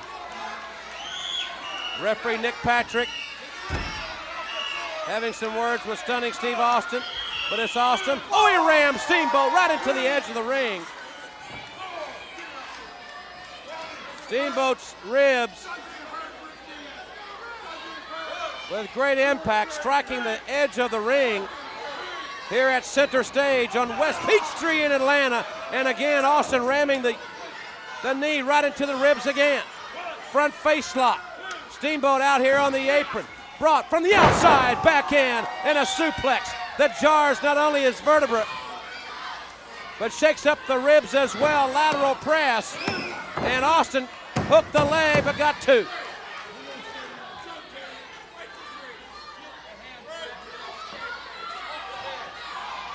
Steamboat trying to hold on with the best he can. Again, hope you fans will join me tomorrow night on News Talk Radio AM 750 WSB. Wrestling with Jim Ross starts at 9 o'clock. My guest tomorrow night will be Tony Schiavone of our broadcast team. We'll come on the air at 9 o'clock on AM 750 WSB, the radio home of the Atlanta Falcons. Abdominal stretch applied, and a very, very effective maneuver for Austin to utilize, taking Steamboat's physical condition in consideration here. Steamboat turned against the pressure, and he rakes the eyes. Just as happened to him earlier in the contest, Steamboat rakes the eyes, trying to get him up, but there's no way. There's no way that he could get him up with those ribs in the condition they're in. Scoop slam by Stunning Steve Austin. Austin, perhaps with one of the brightest futures in WCW. Flat of the foot, that's legal move. Scoops him up again and slams him with authority. And now let's see a Steamboat. He will not stay down. Austin lateral press, he hooked the leg, but he still cannot hold Steamboat down for the pinning 3 count. Steamboat caught him coming off. Steamboat caught Austin coming off with a knee, and he buried it right into the abdomen. The Dragon taking short breaths, trying to get as much air in his body as he can, but those ribs preventing full deep breaths. Judo chop. Another martial arts thrust there. And now Steamboat fighting back, trying to derail Austin and win the television championship of the world here on WCW Saturday night. Irish whip far side, and this time Steamboat set early. He lowered his head, and Austin took advantage of the situation. There's a lateral press, his feet are on the ropes, but good officiating by Nick Patrick. Austin trying to gain an unfair advantage. Reverse bear hug. And Austin here not only hurting the ribs, obviously, but also keeping Steamboat from taking deep breaths to try to put oxygen back into his body. And there's a body scissors. Some of the old timers have told of stories of the old timers like Joe Stecker, who used to work in the carnivals. And one of his tricks as a tough man would be to wrap his legs around bags of wheat and burst them. And that's where he made a lot of guys give up in the body scissors. That in the early 1900s. So this hole's been around for decades and decades as Steamboat tries to separate Austin's legs. Get that hand flat. You keep it flat or you're breaking the hole. You don't touch the man's hair. There you hear Nick Patrick giving Austin a little background on the hair pulling rule as if he didn't understand it. Steamboat trying to turn into the pressure now, and Austin's feet have separated. Steamboat with those right hands, and they're finding their mark. Finally, they have some separation here, side headlock, but Austin countered again. Oh, what a great move by the champion. Steamboat had the side headlock, but it was countered, and this time Steamboat gets the knees up and rams them right into Austin's ribs. Austin now gasping for air, and Steamboat beginning to build a little momentum. How long can Steamboat stay on the attack? He has been on the defensive for most of this contest. Irish whip, far side. Right hand deep in the abdomen. Scoops him up. Got the backbreaker. Couldn't take him all the way up for the slam. And Steamboat, lateral press, and got 2 out of it. Oh, what a matchup. Here on WCW Saturday night. Inside cradle. Steamboat has the legs hooked, but he got only 2 that time. The Dragon rolling the champion in. Remember, the title's on the line here. As Austin able to power out using his legs that time in the pinning predicament. And there's a sleeper. Steamboat's got the sleeper on stunning Steve Austin. Austin trying to get to the corner. And he powers Steamboat back into the turnbuckles.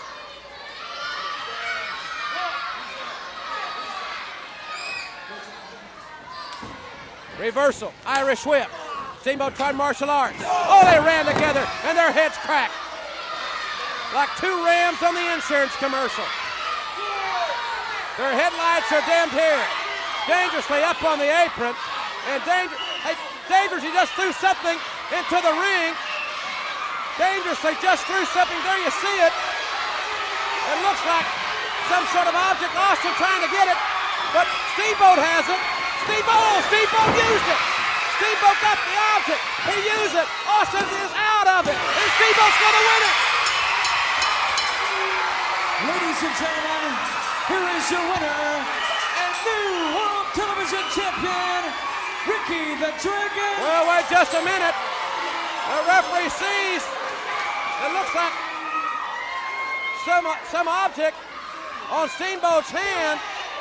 Dangerously trying to get the object for Austin. Patrick has disqualified Ricky the Dragon Steamboat, the winner of the match via disqualification, and still World Television Champion, stunning Steve Austin.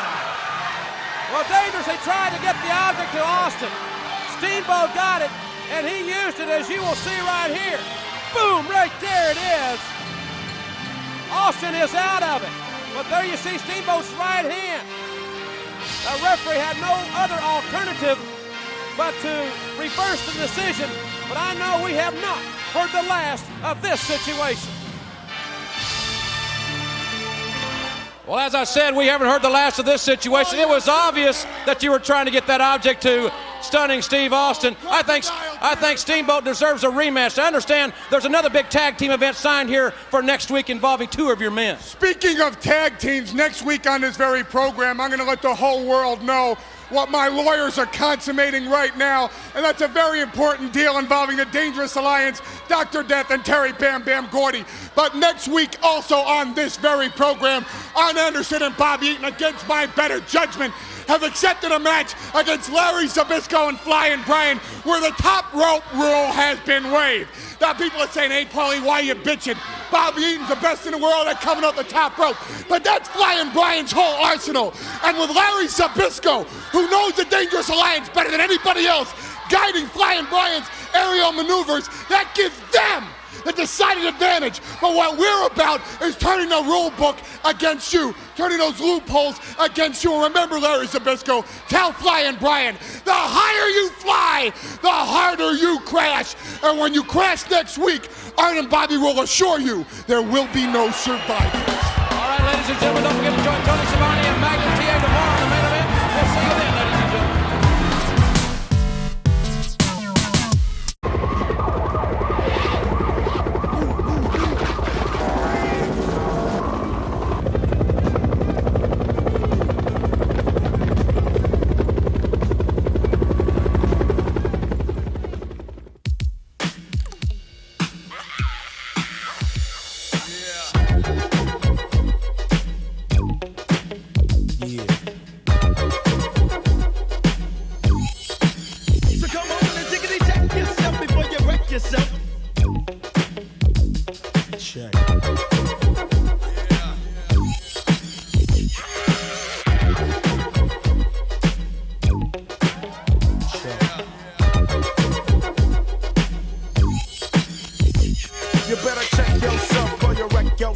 cause I'm bad for your health. I come real stealth, dropping bombs on your moms, kill car alarms. Doing foul crime, I'm that brother with the Alpine soda 460. Always let tricks know and friends know we got that endo. No, I'm not a sucker, sitting in a house of pain. And no, I'm not the butler, I'll cut ya, headbutt ya. You say you can't touch this, and I wouldn't touch ya. Punk, you a sucker, here to let you know, boy. Oh boy, I make dough, but don't call me dope boy. This ain't no kind of motion picture. A guy your tricker, my homie get with ya and hit ya, taking that yak to the neck. So you better run a check. So come on and tickety check yourself before you wreck yourself. Tickety check yourself before you wreck yourself. Yeah. Come on, check yourself before you wreck yourself. Cause shotgun bullets are bad for your health.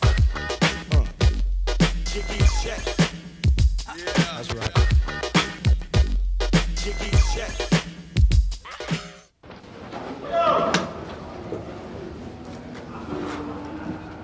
Operator 187. Yeah, collect call from Q. Hold, please. Phone check, homie. Man, wait. Hello? This is the operator with a collect call from Ice Cube. Do you accept? No.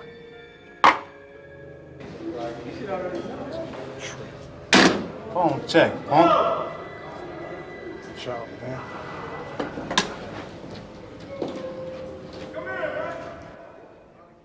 Tricks wanna step the cube and then they get played. Cause they trick made, pulling out a switchblade. That's kinda trifle, cause that's a knifo. AK-47, assault rifle. Hold the 50, I'm nifty, pow. Got a new style. Watch out now. I hate little tricks, claiming that they floating bank. But steady talking noise in a holding tank. First you wanna step to me, now your ass screaming for the deputy. They sing you to Charlie Baker Denborough. Now they running up in your slow. You're gone, used to be the Don Juan. Now your name is just Twine. Switch it, snap it, rolling your wise and neck. You better run a check. So take it, check yourself before you wreck yourself. Come on and check yourself before you riggedy wreck yourself. So take it, check yourself before you wreck yourself. Cause big D's in your mouth is bad for your health. Jiggy check. Pump. Jiggy check.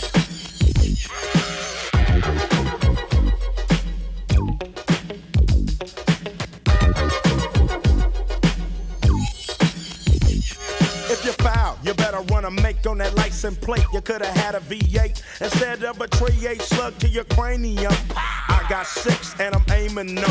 Will I bust or keep you guessing and kill you when that noise you're stressing? Trick, get off the wood, you're no good.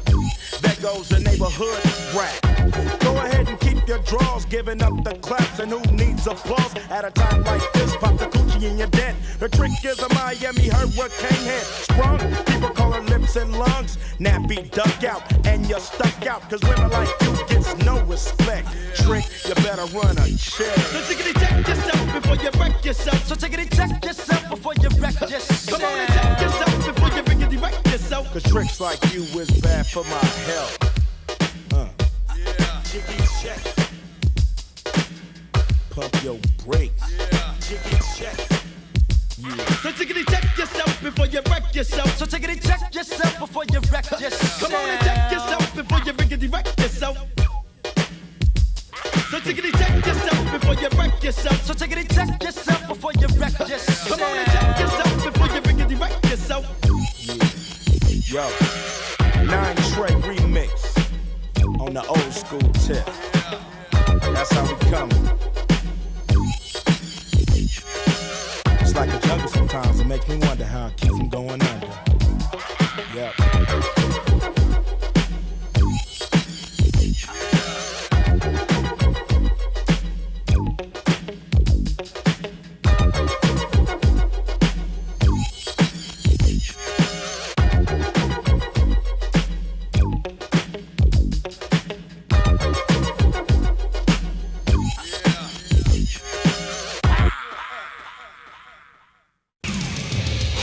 He's Dwayne Collins from Brooklyn, New York, medical assistant. If you missed it, Kid Flash is my name. By night, he's rapper Kid Flash, CBS Sony recording artist. Today, Kid Flash brings his act to Gladiator Arena, along with 3 other awesome contenders. But kid, it's going to take a lot more than rap to rip the Gladiators. Just ask. Saber.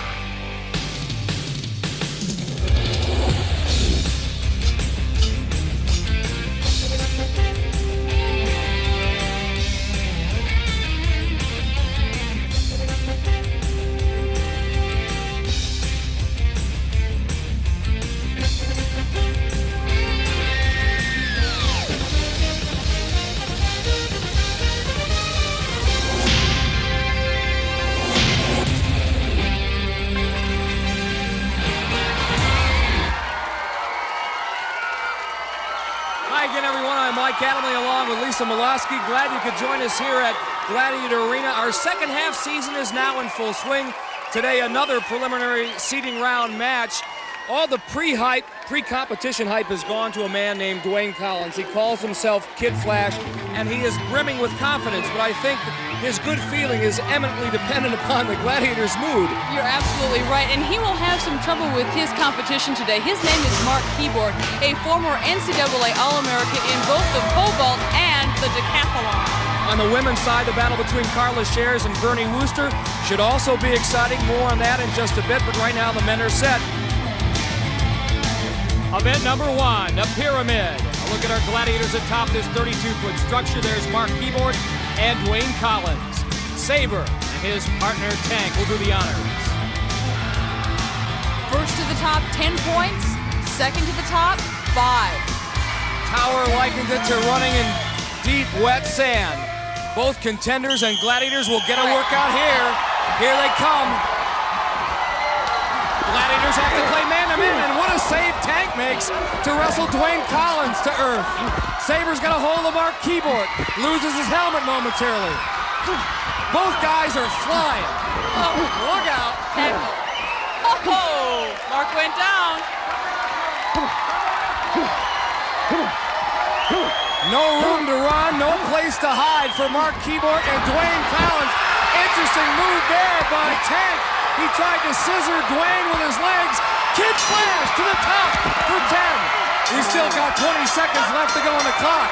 Saber's got Mark all wrapped up. Gotta let him go, gotta let him move again. Trying to send Mark all the way back to the bottom. He's got 10 seconds to go. Oh, man. Mark is tired, Mike. 5 seconds.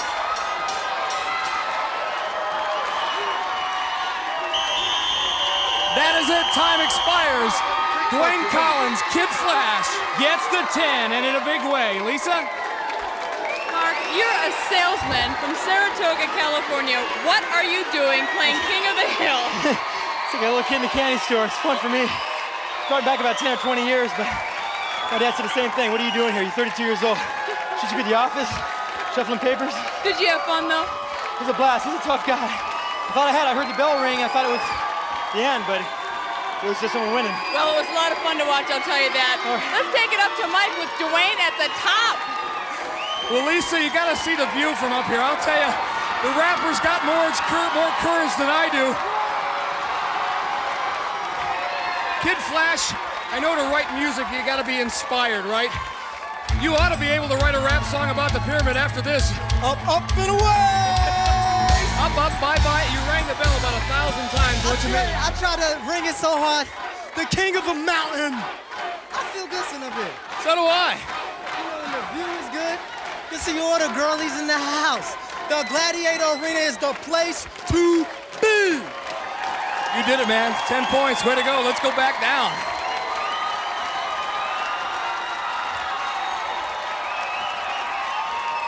Look how easy that looks going down.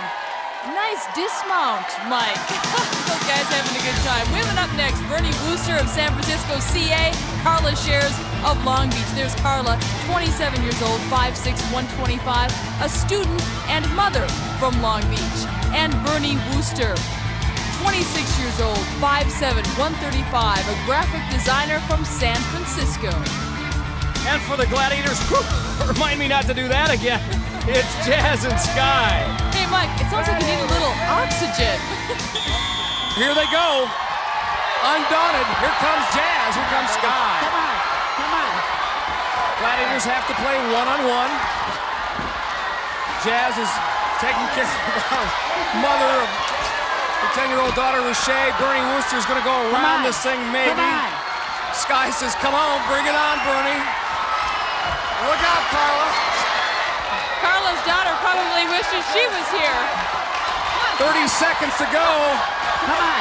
Sky has got to make a move. The Gladiators have to constantly stay moving. They can't stay on the same ledge. Oh, boy, Jazz and Carla both go flying, but they're all right. The pyramid made of sponge rubber. Carla shares has got to break away. Jazz can't get it. Can't she ring the bell? 10 seconds to go.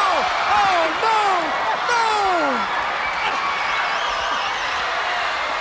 And down she goes all the way to the bottom. That is it, but an amazing effort by both Jazz, Sky, Bernie, and Carla. Holy cow. Oh, yeah. Yeah. That is unbelievable. My mountain. Carla, you are a mother of a 10-year-old daughter. What in the world are you doing here playing King of the Hill? Having fun. Feeling the beat of jazz, that's what. Feeling the beat of jazz. I'll get them, though. I'll get them. This is tough. This is a new event. It's worth every bit of it, though. I like it. I'll tell you, everybody out there is working a good sweat up. I guess it's a lot of work. Yes, it is. You try it. Well, it's easy coming down, but it is a lot of work going up. Carla actually looks like she's going to make it, but Jazz closes the distance between the two of them, able to pour off from behind. Hawks in the locker room getting ready for our next event. He is our resident professor getting ready to teach Gauntlet 101. The key to the gauntlet is the contender here needs to get to here. But he has Hawk, Saber, Turbo, Tower, and Laser in his way. Now, is this contender going to get over to the finish? No, because he's going to be D-E-D. Dead. Hey, I'm glad he wasn't an English professor, Mike. He's also wrong about one of his Gladiator teammates. Laser's nursing a bum shoulder. His place will be taken in the gauntlet by Tank. Dwayne Collins, Kid Flash up first. Saber, Tower, Turbo, there's the Tankster. Inside that gauntlet.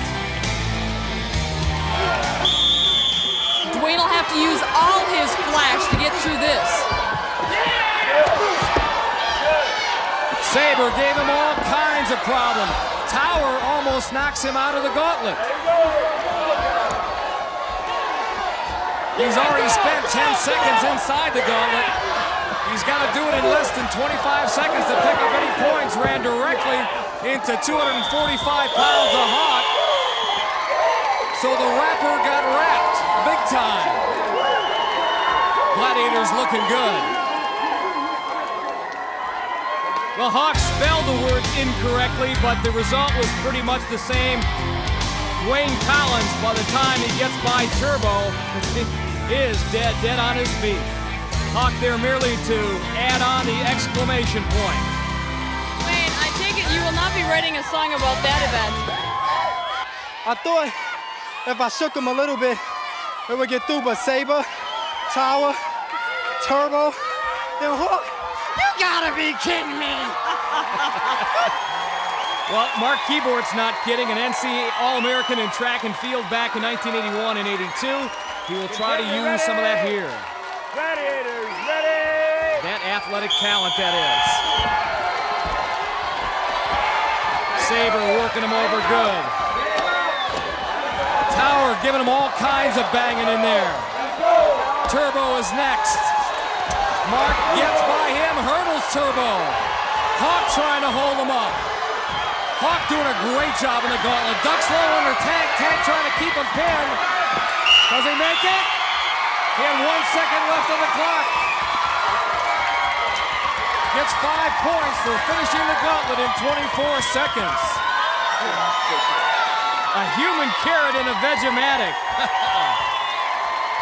We must not have fed these guys breakfast this morning. I tell you. Good job. He's tough. Bent, spindled, mutilated, folded, and victorious. Mark Keyboard picks up his first points of the competition. Bernie Wooster and Carla Shears are looking for their first points. They're up and set for the gauntlet. Bernie up first.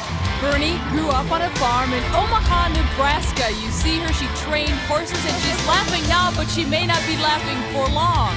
Because lurking within the gauntlet, ice, jazz, siren, zap.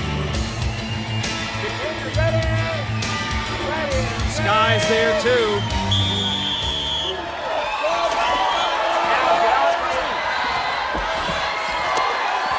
Ice had her pinned momentarily. She tries to brush Siren aside. Oh, and man, she runs into Jazz there. Jazz doing a great job of holding her up. Bernie running out of time. She's been on the course already for 20 seconds. It does not look like she's going to get any points. Score one for our female quintet of Zap, Sky, Jazz, Siren, and Ice. They did their job and did it well. And as Bernie heads back to the locker room, a look at the determined face of Carla Shears. She is hoping her small frame means small target. Carla a little on the small side, but very quick. Whoa, she goes topsy-turvy over Siren. Runs into Jazz now. Can she get by 6'3" of Sky? Having her troubles, but still has plenty of time. Zap the final obstacle. She's done it, but has she done it in time? Yes, she did. Just a shade under 25 seconds. She gets 5 points, and she got them the hard way. No kidding. She trips over Siren head first and then faces Jazz. Not a very warm welcome either. But Carla knows what it's like to weave through traffic. She was a point guard at Long Beach City College. Hit him from that outside jumper like Byron Scott. Yeah. All right. Byron would love this shot. Whoop. There it is. Skytrack's next. Gladiator Arena is revved up as usual. Upside down and go for broke. That's the name of the game in Skytrack. Dwayne Collins has a 5-point lead over Mark Keyboard in this race where beating the Gladiator means 10 points to the winner, 5 points if you finish second. Collins will be in lane 1, Kid Flash lane 2, our Gladiator Saber in lane 3, our former All-American in track and field, Mark Keyboard. The course made up entirely of Velcro. The contenders and Gladiator with Velcro gloves and shoes. All 3 men fast out of the blocks. But right now it is Dwayne Collins, Kid Flash with the early lead. Saber hot on his tail though. He's got that inside track and all 3 of them are even now. And Mark Keyboard has made the surge. He is the first to touch the sensor at the turnaround point. Look at Mark go. Looks like he's getting a little tired there, Mike. Now he's got his feet going again. There we go. Saber's getting a lot tired. The key for the contenders and the Gladiator, keep as much body contact as you can with that Velcro surface. Mark getting very close to the finish line. He wins it. He wins it. Dwayne Collins finishes second. So Mark Keyboard gets 10 and Dwayne Collins 5 in a pretty hotly contested Skytrack race. And here's a look at how the race developed. Dwayne Collins clearly in the lead. Mark Keyboard, though, on the inside track, making his mark, Mike. And watch what happened when they reached the turnaround point. It was Keyboard who actually touches first as Dwayne got hung up, and that was the difference. Our women are buckled up for safety and set to go in their Skytrack race. Carla Shears with a 5-point lead over Bernie Wooster coming into this event. There's Zap giving us a confident wave. Next to her, Bernie Wooster.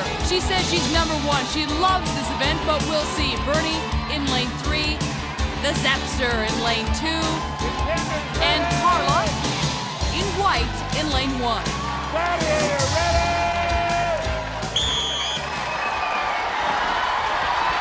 But both Bernie and Carla looking good early on. You know, Mike, I raced against Bernie in one of the scrimmages, and she kicked my butt. And Zap right now, this is something of an upset, that's for sure. Trailing in third. Bernie the first to hit the touchline at the turnaround point. Now Carla. This is going to be a close finish. It Depends on who negotiates the curves the best. Here comes that with a finishing kick. Bernie Wooster all alone on that outside lane, lane 3. She is going to get the 10 points as she crosses the finish line first. Zap finished second. Carla still hung up midway on the course. Grit and determination, the watchwords for Bernie Wooster. Her secret in Skytrack, constant contact, both hands and feet, with that Velcro surface. She certainly does have perfect form, Mike. And that perfection paid off with a perfect 10. Bernie, a freelance graphic designer from the San Francisco Bay Area. She is also an aspiring bodybuilder. 6th place at a competition in California. She says she's mild-mannered, only to a point, though. Gosh, I'm just too sweet. I don't want to hurt anybody, but hey, if that's what it takes. Does she have what it takes to scale the wall? Our preliminary round competition continues with the wall. Our women will start things off. Bernie Wooster with a 5-point lead over Carla Shares. There's a look at the 32-foot edifice that faces our contenders. Bernie smiling, she'll be chased by Siren, and Carla will be followed up the wall by Zap. 60 seconds the time limit. And if a contender's grip is strong enough and they're fearless enough, they can pick up 10 points. Bernie told me before she went, Mike, that she has done some climbing, a couple amateur climbs. She's moving well, but look at Siren. Problem is, yeah, the Gladiators are no amateurs. Very experienced. Bernie's still moving well. Siren right next to her, she would have to take a dynamic leap of faith. Nice move by Bernie. To pull Bernie off, and now she's in that middle section of this thing as Carla goes down at the hands of Zap. Bernie looking mighty good. I may have to eat my words here. I didn't think she was going to make it against Siren, but she's on her way, very close, 17 seconds left. Bernie Wooster, can she get up there? Yeah! Woo! That was great. That was just great climbing. Bernie, first of all, congratulations. You make it up to the top in a time of 52 seconds. Tell us a little bit about your climbing background and how that paid dividends for you in this event. A good friend of mine, Scott Clark, taught me how to climb, and I learned how to climb in Iowa, of all places. And Scott, this was for you. Got to the top. Thanks. Yo, I got 3 things to say. 1, 2, 3. Yo, it's just step after step. You know what I'm saying? It's time to throw the agility, get up the wall. My main man Hawk is after me. Right here. Catch him. You think so? Who do you think's gonna win? I saw the 10-pound plate in his I'm short. from New York. Who do you think's gonna win? I got Hawk.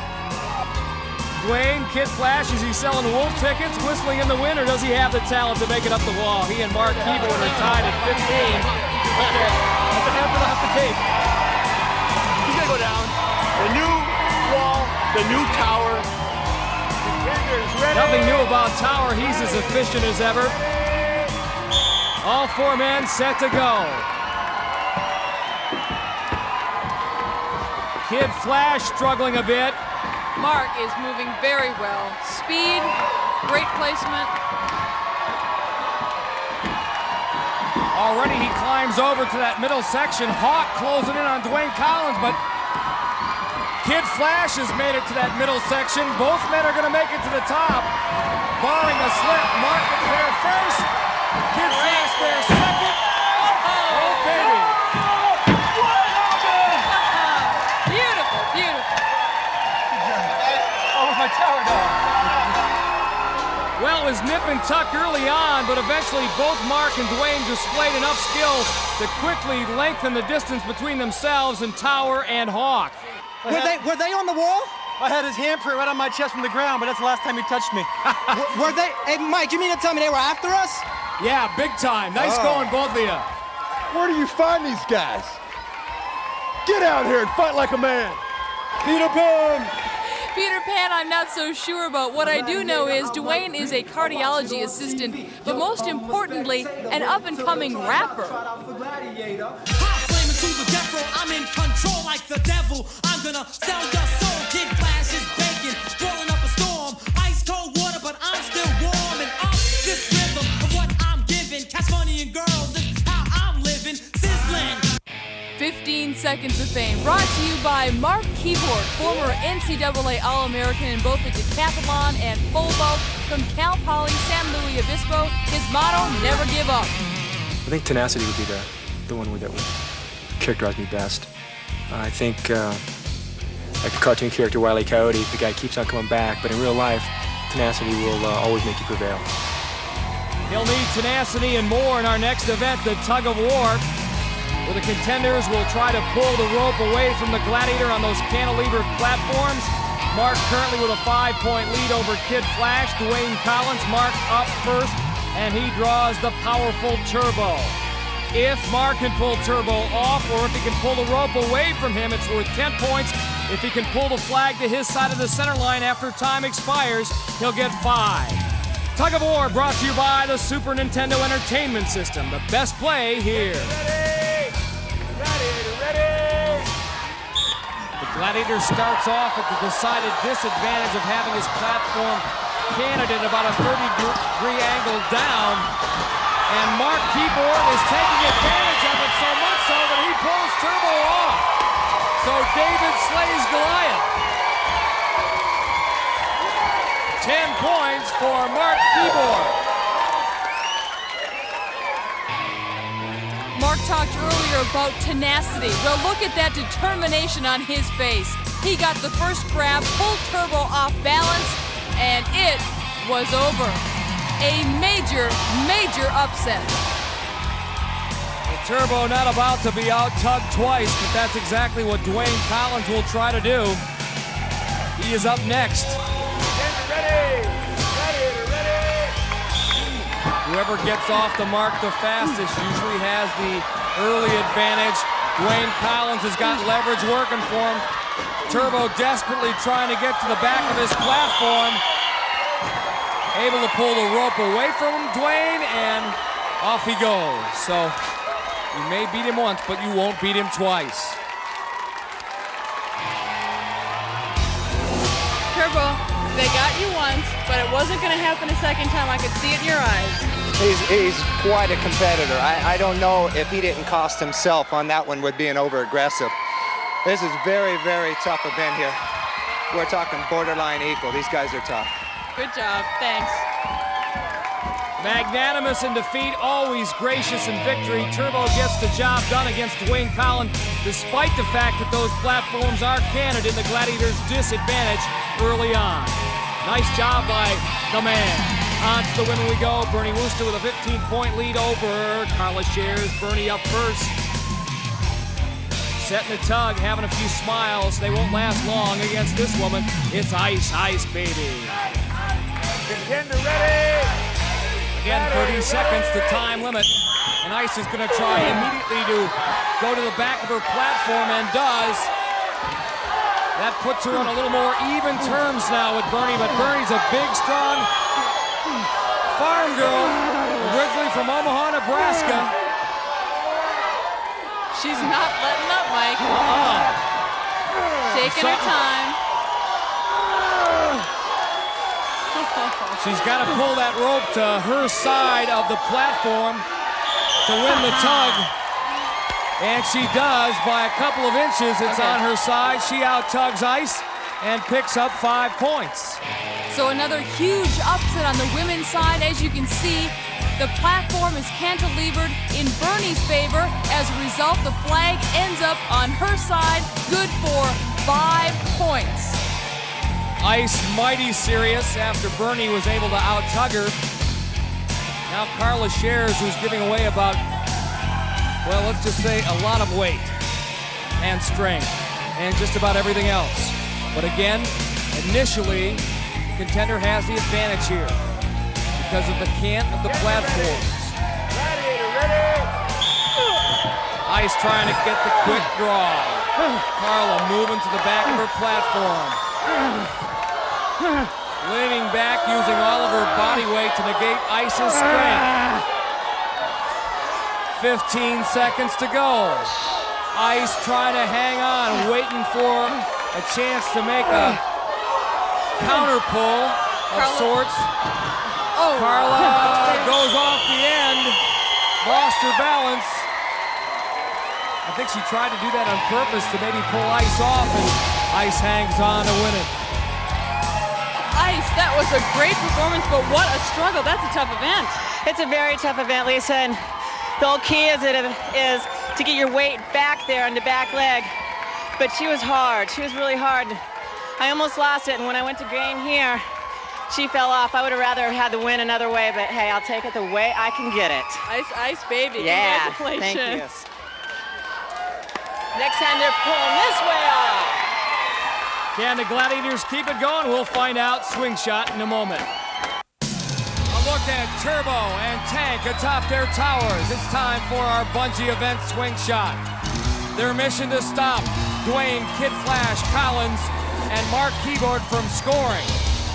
60 seconds the time limit where contenders spring from their towers and try to grab the red, blue, and yellow balls attached to that center cylinder. Contenders ready!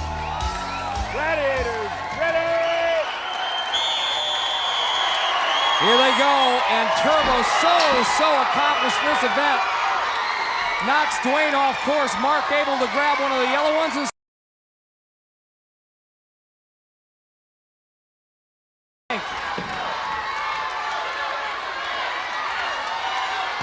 with Turbo up there, the contenders just don't get a chance. You're absolutely right, Mike. He times that perfectly. Well, he crosses the plane, the midplane of this bungee jump course, and look at Mark Keyboard. He picks up not one but two blue balls, and he puts them both in the scoring bin. Dwayne went for the red and missed the yellow and blue. He's deking him out, Mike.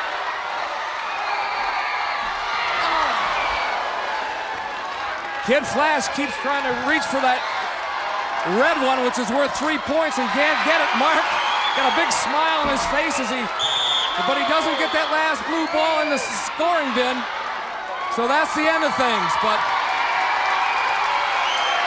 what a go-out for Mark Keyboard and Dwayne Collins. Dwayne got shut out, but it wasn't his problem. It was the fact that he was going up against Turbo. Turbo, maybe one of these days this event's going to become a national pastime. If that's the case, you'll get to write the manual on how to do this thing correctly. I tell you, this is probably the most fun I've ever had in my life. You know, everybody, especially the young kids, have this Michael Jordan image all over themselves. I can leave the floor and go higher than he can and hang longer. You shut out 2 straight contenders. If you were a contender, what would your strategy be against yourself? I would climb up a different tower and go against another gladiator. I don't blame you. Nice work, as always. Thank you very much. Ready to fly high and soar for more. Bernie Wooster and Carla Shares are perched atop their swing shot platforms. Bernie with the big lead, 20 points going into this event for the Glads. It's Ice and Jazz. Both contenders demonstrated a real facility for this game in the practice sessions. And look at Bernie and look at Carla. Bernie gets 2 balls, a blue and a yellow one, and puts them in the scoring bin, or is about to. Carla had a blue one, and she gets another one. Beats Ice to the punch. Oh, Jazz, a great swing there, tying Bernie up. Here comes Carla again. Oh, she got it. And they've been watching this on television in the past because they got the technique down, Lisa. Absolutely. Grab the ball with your right or left hand and then put it in your mouth on the way back to the tower. That's right. And they're coming straight down, getting right up, coming back. 15 seconds to go. Here they come, all 4 women. And it's Carla who walks away with yet another score. She has been terrific. She needed the points coming into this event, and she's got another one. She's got a basket full over here, Mike. Ice and Jazz are huffing and puffing. Carla Shares finally has the big day, the big event she was looking for. Way to go, Mom. Way to go. Carla, you really needed those points. I think you made your daughter Riche very proud. I hope so. I love you, Riche. All right, Long Beach. You said you loved this game. I love it. I like it. I redeemed myself. All right. Let's see if she loves Crunch Time and Zap. Sure, I think you can be an athlete and be sexy. Don't you think so?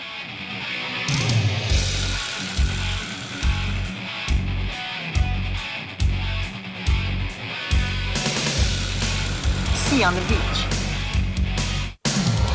Crunch Time here at Gladiator Arena. Our Crunch Time event is Powerball. Our women will start things off. Bernie Wooster with the healthy lead on Carla Shares. But Carla's got the quicks and could excel in this event and narrow that gap, if not take the lead. For the Gladiators, it'll be the trio of Sky, Ice, and Jazz. They're set to go in this 45-second game. There's the scoring breakdown. Referee Larry Thompson gets the match underway, and tough going early on for our two contenders. Remember, this is the last event before the eliminator. Carla and Bernie get one in, but that one by Bernie doesn't count because her knee touched first.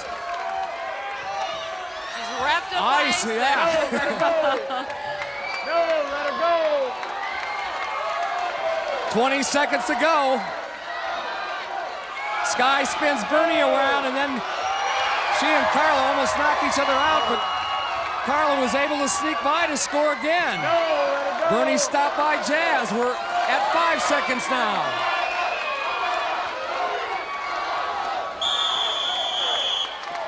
That is it. Bernie's down, but not out. Carla gets up slowly with a big smile on her face and gets a great hug from Jazz. That's terrific to see. Carla Shares gets the measure of Bernie Wooster, and she needed the points going into the eliminator. Well, Carla did what she needed to do. Watch the quicks. First, nice behind the back switch with the ball. She beats Ice, but she doesn't do it again to Sky. No way. Sky didn't buy it. 6 inches, you're taller than Carla Shares. She ducked under you a couple of times. Tough to find her. She was. I mean, that's the way they try to play me. They try to go low, but you know, Sky has no limits, and she goes down with them. And when they go down real hard. One for all and all for one. Nicely done. Mark Keyboard with the big lead over Dwayne Collins as our men will try to strut their stuff against our three Gladiators in Powerball. Go Kid Flash, our rapper from LA. And it is definitely do or die time for him right now, Mike. Payback time! Payback! Just another day at the office, right here. This is my office, right here. Joining Tower's office, Tank, who's taken Laser's spot. Laser with that banged up shoulder.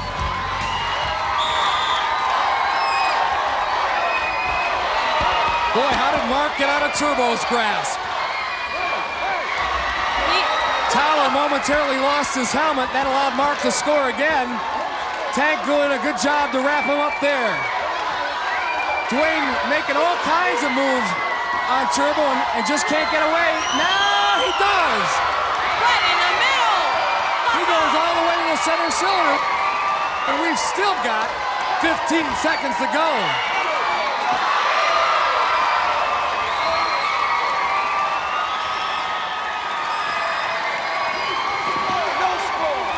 Turbo pinning Dwayne back in his own area, and that is it.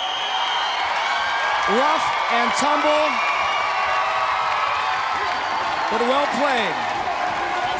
And a great display of sportsmanship at the end. Our rap artist. My ribs? Well, I got that one in the middle. It's in the middle, baby. For Kid Flash, it was hats off and heads up. He nearly loses his protective helmet. And then the heads-up play, he sees that center cylinder uncovered. Dwayne, you were making moves out there looking like Emmitt Smith. Tell those armchair quarterbacks back home how you did it. With pain. Turbo hit me so hard, I thought I'd get hit by a Mack truck. Then a Volkswagen ran over me. And then a semi-truck hit me named Turbo. And then Hawk just laid back and like, ah! I'm like, hey, This is on, straight from live from California. Well, you made it look fun. Thank you very much, It was Dwayne. fun, though. I'll talk to y'all tomorrow. Kid Flash heading towards the locker room, getting ready for the Eliminator. We'll have that next. You know, once these prelims are over, our contenders will be seeded 1 through 8 as our elimination round begins. Our second half champions will meet first half winners Wes Berry and Kim Tyler for the American Gladiator Crystal. I'm cool under pressure because I'm ice. when I show my soft side, I Cry. When I let loose, I Get wild. My favorite movie is Hook. when I kick back, I throw in a CD of Bruce Springsteen. The key to breakthrough is Being tough. 7 events down and 1 to go, and it's the best of all, the Eliminator, the toughest of all. Carla Shares and Bernie Wooster going down the wire, both women gunning for the top seed in the next round. Carla has come on like gangbusters in the last 2 events. Can she keep it up here in the Eliminator? She's with Lisa right now. Carla, you were terrific in swing shot.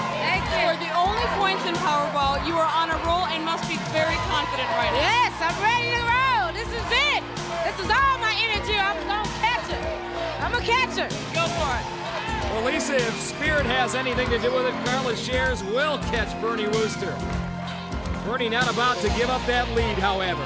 And the Eliminator is brought to you by Twix Cookie Bars, one of life's great kicks, Twix. On course for the Gladiators, there's Siren and Zap. They're there to impose a 10-second penalty should the contenders fall off the handbike. Again, Bernie getting the 4.5-second head start, and here comes Carla. Can she be the come-from-behind kid? Bernie's got the power to move the VersaClimber. Carla, the grit and determination. Down the slide and out of the handbike, Bernie Wooster. Can Carla catch up? She's made up some ground. She's getting closer. Bernie touches first. She's the first across the cylinder, but Carla goes down. Now she's really got her work cut out for her.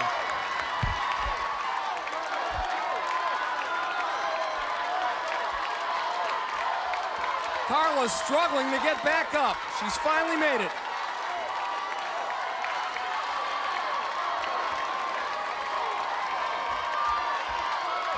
Bernie now down the zip line. This is the only respite the contenders get during this Eliminator. And they've got to land correctly.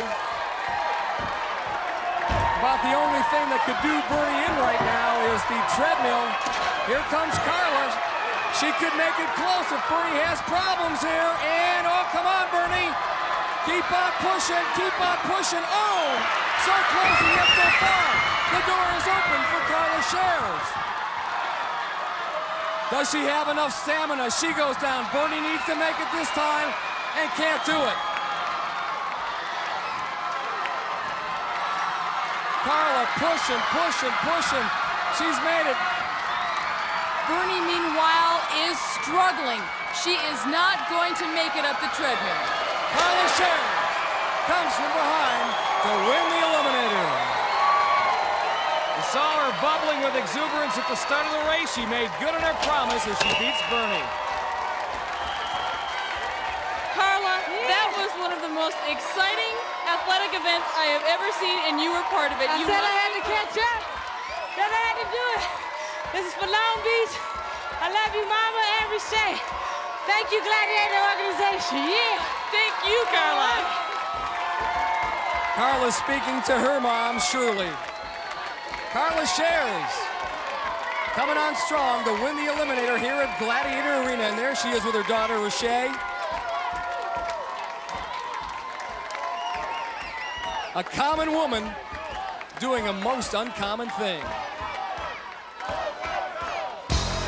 On the men's side, Kid Flash, Dwayne Collins, and Saratoga, California sales manager Mark Keebart have gotten high marks for their athleticism, but it's the kid who has to come from behind. Is the rapper up for the challenge? Let's find out with Lisa Milosky. Dwayne, you are a cardiology assistant. I want to know what's going on with your heart right now. My heart, I guess my pulse is about 120. But I got a little time to rest with this head start he's gonna get. But once I get to that cargo net, I'm definitely gonna pump up the volume. Can't wait to see it. If anybody can pump up the volume, it's our rapper from Los Angeles, Kid Flash, Dwayne Collins. On course, there's Tank and Turbo. They're going to lay down the law, or certainly a 7-second penalty if our contenders fall off that handbike. And we're on our way. 10.5 seconds. You can see Dwayne chomping at the bits. Here he comes. Obviously a lot of ground to make up. And it's not easy to do on the VersaClimber. Mark Keyboard, 32 years old, Saratoga, California. Former NCAA All-American in the pole vault and decathlon in 1980 and 81. Demonstrating to the crowd here in Gladiator Arena why. He's reached the zip line. Kid Flash giving it his all, trying to catch up. I don't think it's to be today, because Keyboard has got it going. He is flying through this course. Up to Tridmel, no problem. The Tarzan swings through the barrier. He wins it. His time, 57 seconds, and that is smoking. Stick a fork in me, I'm done. And now it's the rapper's turn to break the barrier. And he too turns in an excellent time. 1 minute and 2 seconds. Congratulations to both men. Lisa? Mark, you said before any of this competition even started that you thought your best event would be the Eliminator. Well, I think you showed us why today. Yeah, it was a lot harder than I thought all those events beforehand. It makes a difference. And it just kept on going. You were very impressive. From a former decathlete, I'll tell you, how do you compare? This is a lot harder. It's really hard. It's like the 1500 and the quarter back to back. It was terrific. Thank you, Mark. So Mark Keyboard may be a tough man to beat when our next round begins. He certainly has a bona fide shot to grab that top seed in the next round. Coming up next week, however, more exciting preliminary seeding round action. Until then, for Lisa Milosky and all of us here at Gladiator Arena, hang tough, stay hungry, and we'll see you again next week here on AG.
walk through the valley of the shadow of death, I take a look at my life and realize there's nothing left. Cause I've been blasting and laughing so long that even my mama thinks that my mind is gone. But I ain't never crossed a man that didn't deserve it.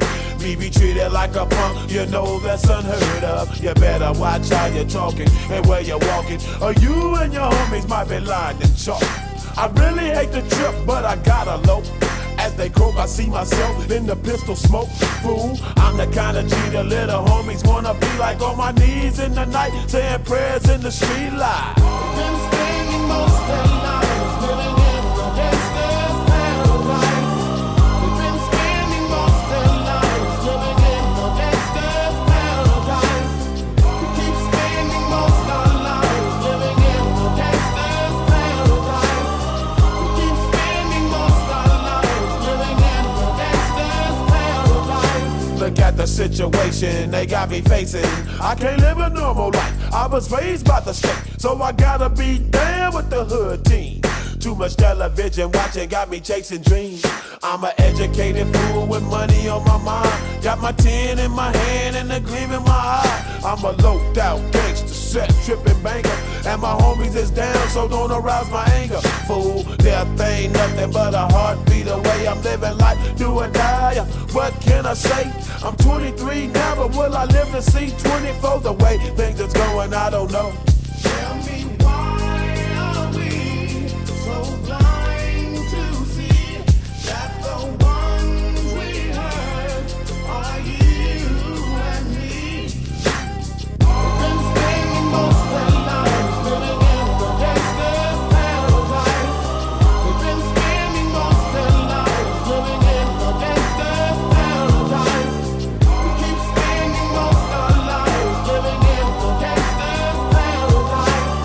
We keep spending most of our lives living in the gangster's paradise. Power and the money, money and the power. Minute after minute, hour after hour, everybody's running, but half of them ain't looking what's going on in the kitchen. But I don't know what's cooking. They say I got to learn, but nobody's here to teach me. If they can't understand it, how can they reach me? I guess they can't, I guess they won't, I guess they front. That's why I know my life is out of luck, fool. We've been spending most of our lives living in the gangster's paradise. We've been spending most of our lives living in the gangster's paradise. We keep spending most of our lives living in the gangster's paradise.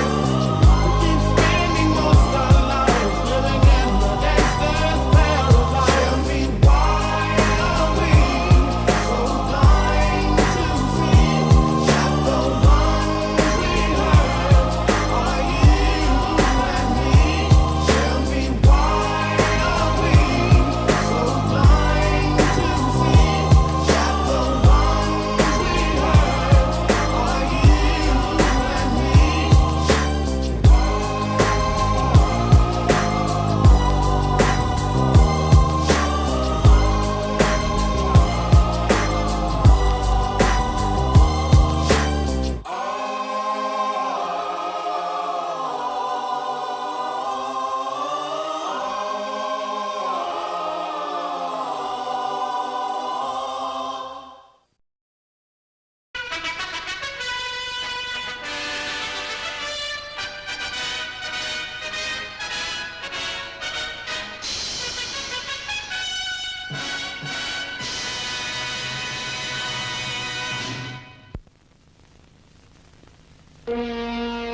just in time.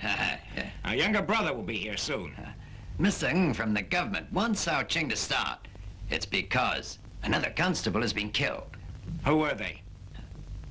Men of Leng Chu. Leng Chu. I think we'll be meeting soon. I've already told Mr. Ng of our wolf trapping plan. He's very much against the idea of your betting your life on it. He's concerned for your safety. He said you're not to underestimate their power. I haven't underestimated. Leng Chu, for the last couple of years, has been forming the Killers Gang of 10. And Tu Shu is training killers of his. For the sake of Xiao Kuang's safety, we have to work very hard to plan the future for him. And I think we should settle our debts with the killers. Brother, I agree. When Xiao Chang is constable, it'll be dangerous if the 10 killers are here. When you decide to leave, go to the government. Get the letter of contract.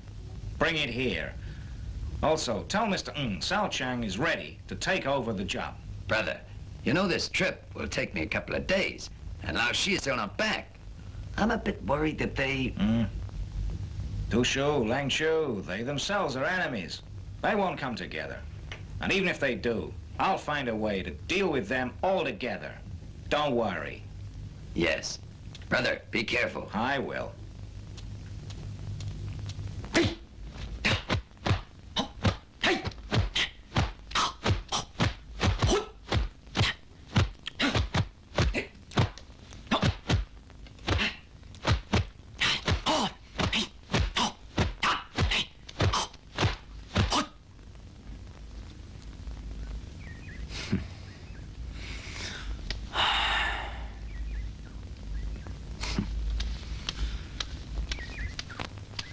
Hey, old man, I've mastered the 107 strokes you taught me.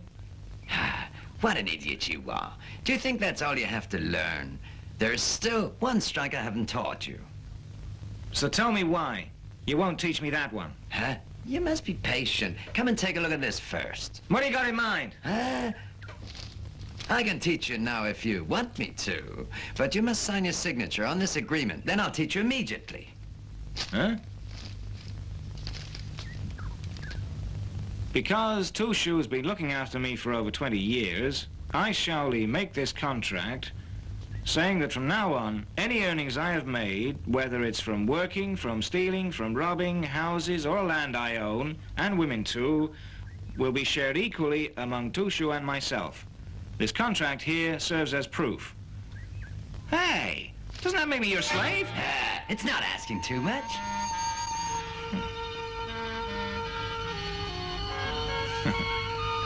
Old man, you looked after me, paid for my clothes, taught me how to do kung fu.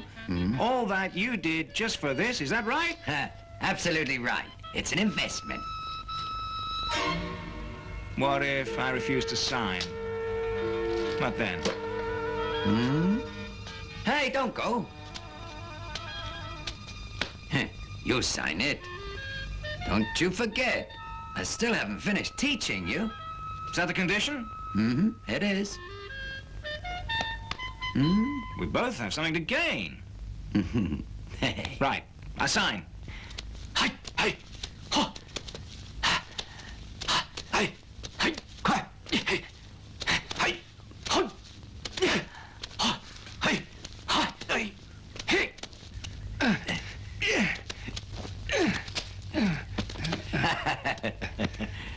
Come and have a rest.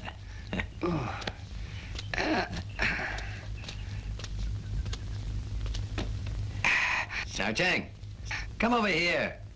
Have a cup of tea. And practice later.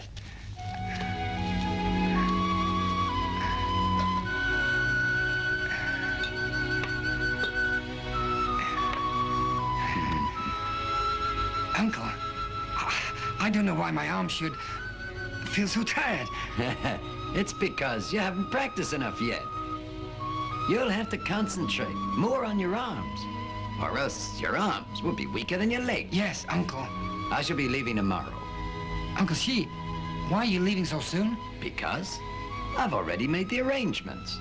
But after my departure, your second uncle will take over teaching you. That's good.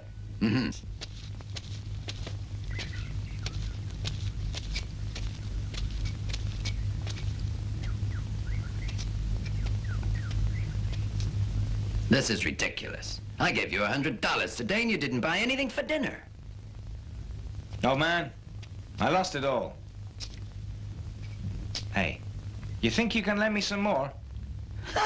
Think I'm running a bank? Then forget it.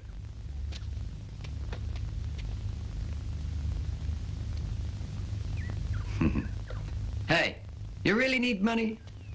Will you lend me? This paper can turn into money. Huh? Li Wei. Who's he? Listen, Li Wei is a very famous guy. He used to be known as the conqueror of all killers. Years ago, he and Constable Chang got together to fight the killers. But because of that, their families were killed, and they disappeared. You want me to kill him? If you kill him, we will receive $20,000. I've been given a deposit on that sum. Hey, this is a 5,000 check. The rest will be paid to us later. Where do I find it? You'll accept it? Of course I'll do it. Anything for money. You have guts.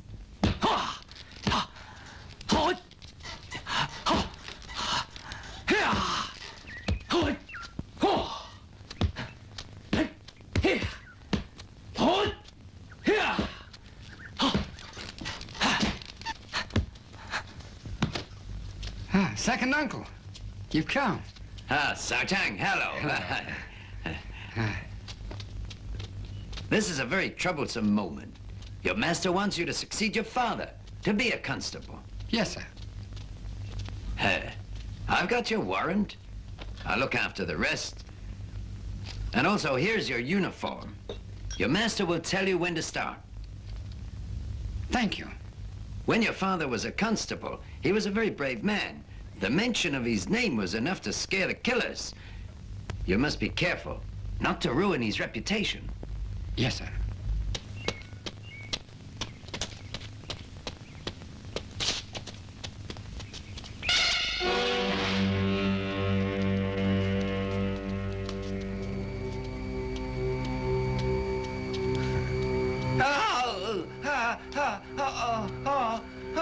Help me! Oh, God, it hurts. Oh, it hurts. Hey, brother. Hey, brother. Brother, are you all right?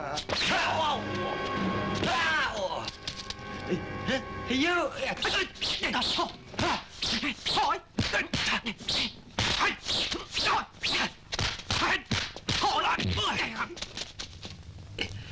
That sword of yours. Stand still. My sword's poisoned. The more you move, the quicker you'll die.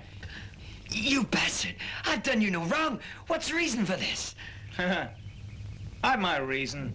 You'll see. Give me the antidote. What? I'll give it you. First tell me, where's Li Wei hiding? This guy is evil. I'll get brother to kill him. Well then, made up your mind? All right, I'll go. Ninshi Town 5. Thanks very much. Bye.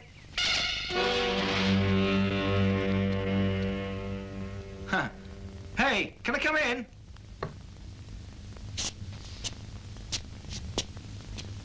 What do you want? I'm Xiao Li. I have a letter from Mr. Shi for Mr. Li Wei. Is Mr. Li at home? I'm Li Wei. Come in. Come on.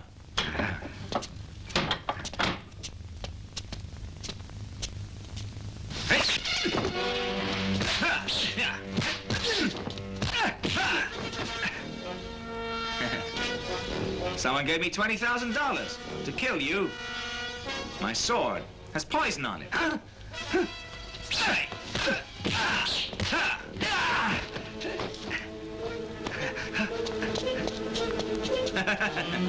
You'll still die unless you have my black dragon pill.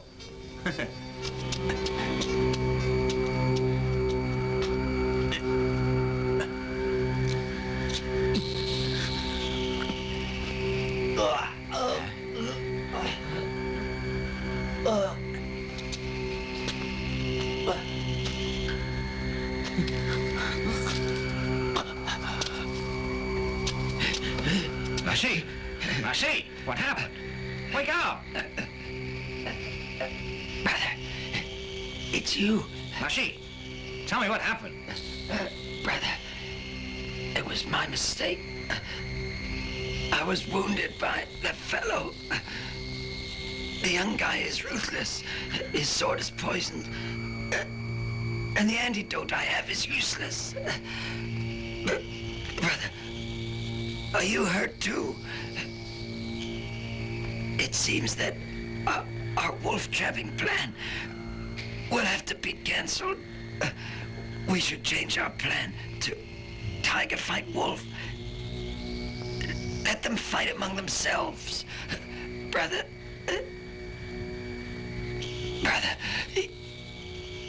you must be very careful. Nashi, you don't need worry. I'll take your advice. Just hang on. You'll be all right. Nashi! Nashi! Nashi!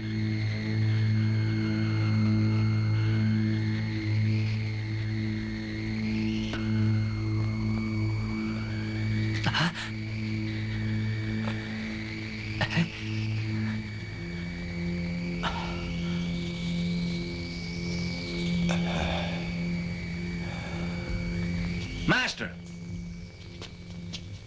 Brother, you've been unconscious for the whole day.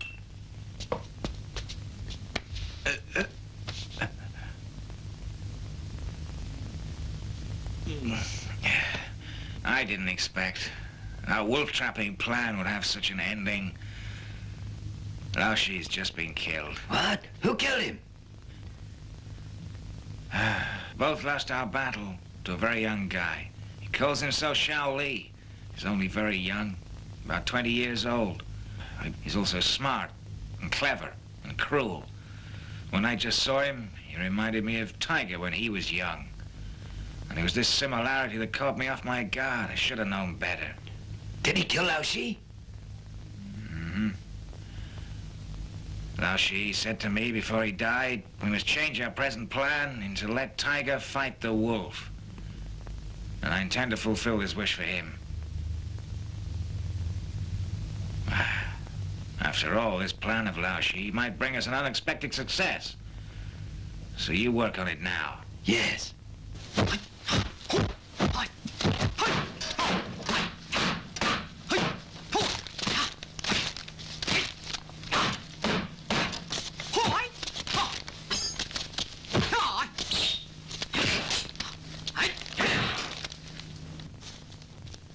Hey, old man, you all right? Mm-hmm.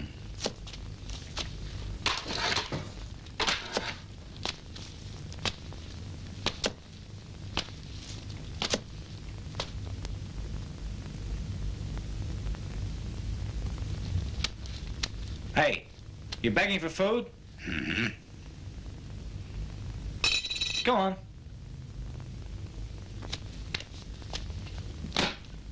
Hey, you must be joking. That's too big a rice pot. We don't have that much rice to give you.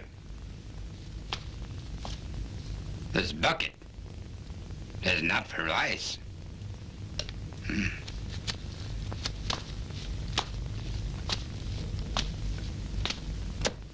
I want to borrow something from Tushu to take back.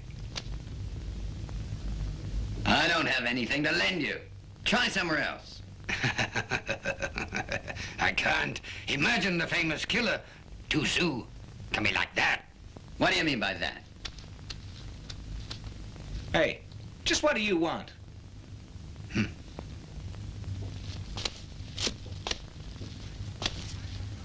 I want your head. Oh, so now you think you can get my head? Just you try it. Hey, old man, this guy's got guts. You take care of him. He's right. Come on, then. Huh? You're from Ling Chu. Right. Let's start. I want your head.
Yo, man, kill him! Kill him!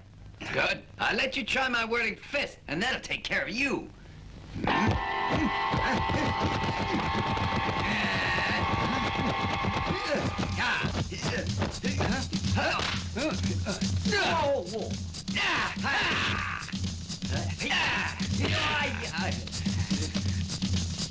whirling fist is no good.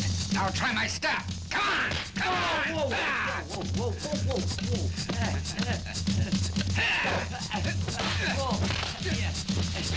Tony, come and help me. Come on, it's $5,000. $5,000? Right. Watch out for my flying dagger.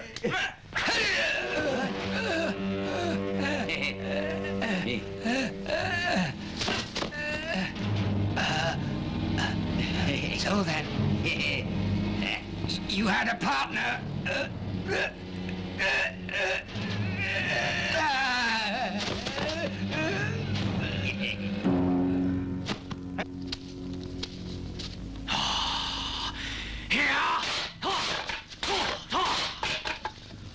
Xiao Chang, come over and have a rest.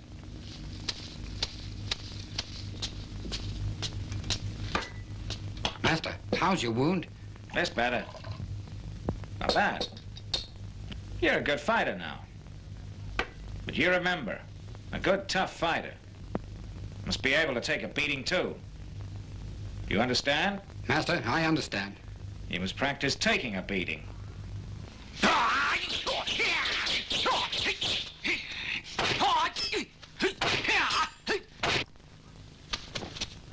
Hey, you really are smart. You seem to know everything. Huh?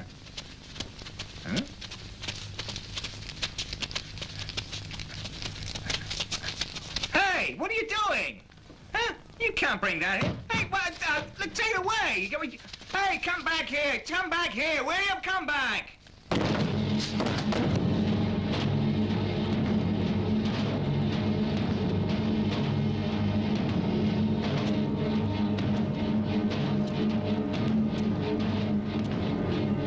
Who said no one wants one? I, great Pao Ting, never make wrong deliveries. So you're the famous Pao Ting.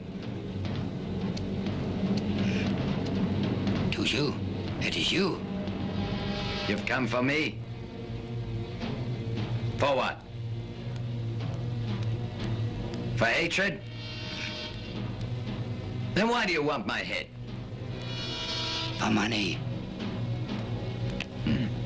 Hey, Sao Li, you want 30 or 50? 50. Then I'll leave it up to you. You first!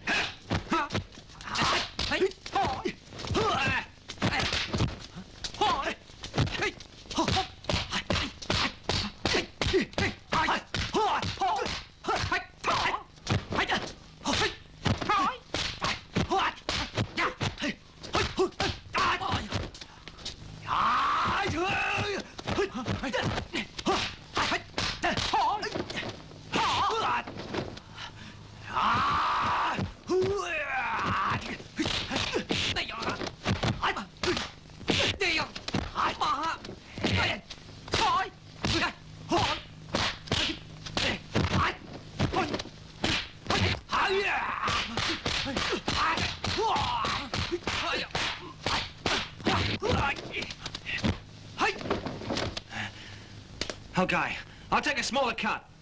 All right, I'll take more. You and me, we'll fight him. Good.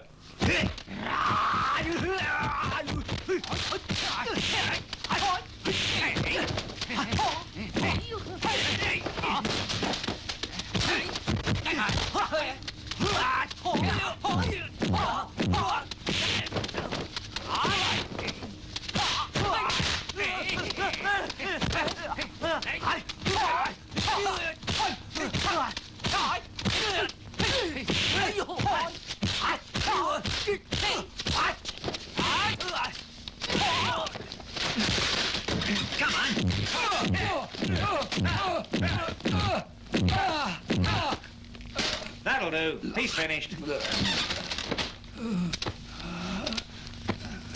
That's enough. I beg of you. Just put me back in the coffin.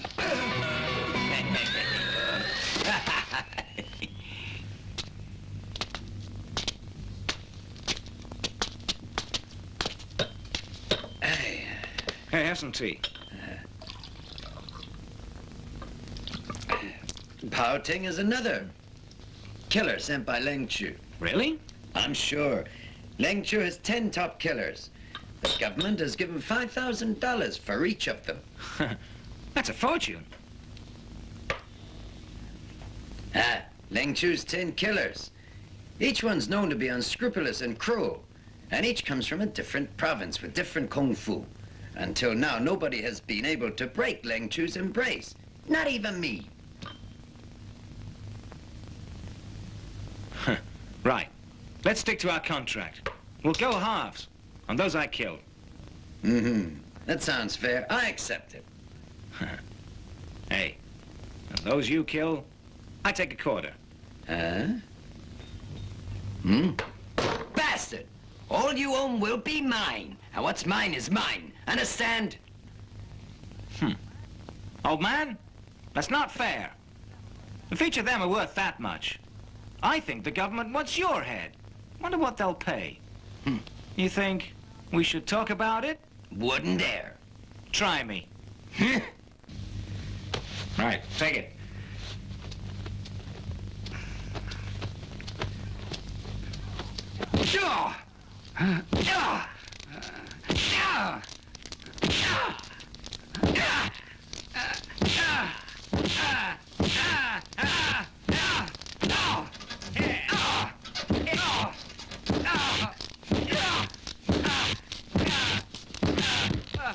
Master, no more, please. I can't take it. Right, take a rest then.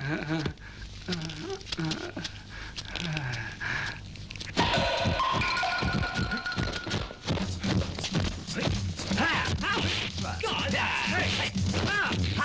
Hey, old man. What are you doing? You gone crazy? What's up? You nearly killed me. I'm being practical. Always attack first. And your winning chances will be 99%. It's very important. You must remember that advice. 99%? 99%, you said it.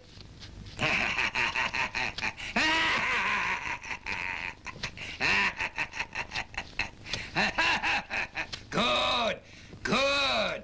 What a fight. Better than master.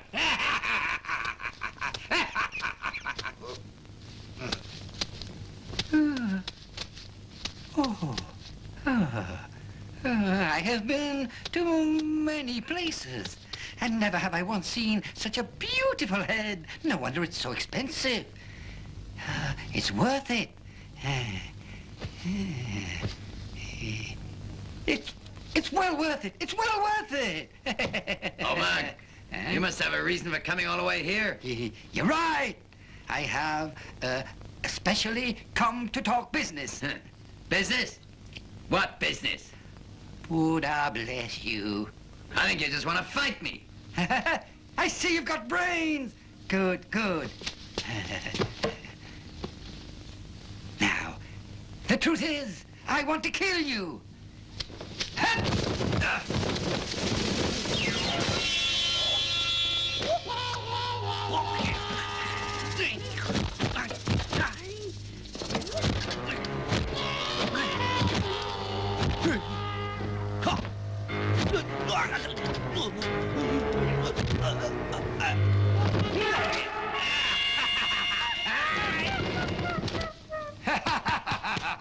I was born having incredible power and strength.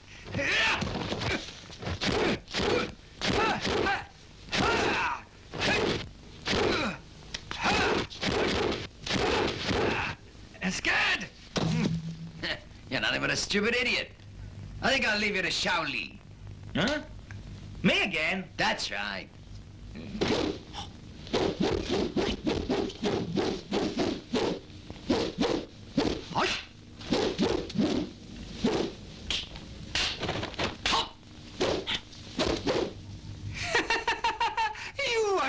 idiot. You say I'm an idiot. Uh-huh. Watch this.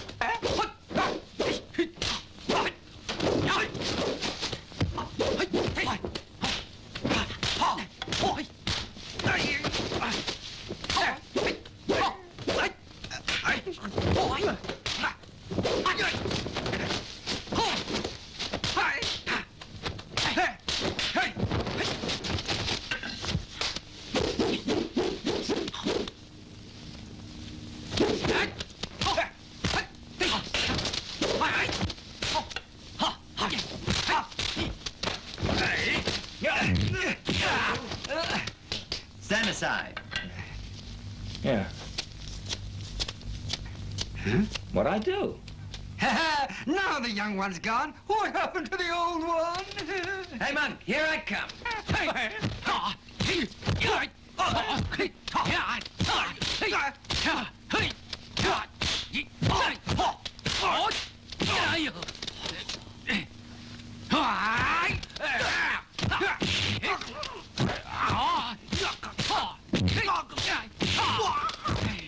We'll fight him together. I'll handle him. Without me? Keep out.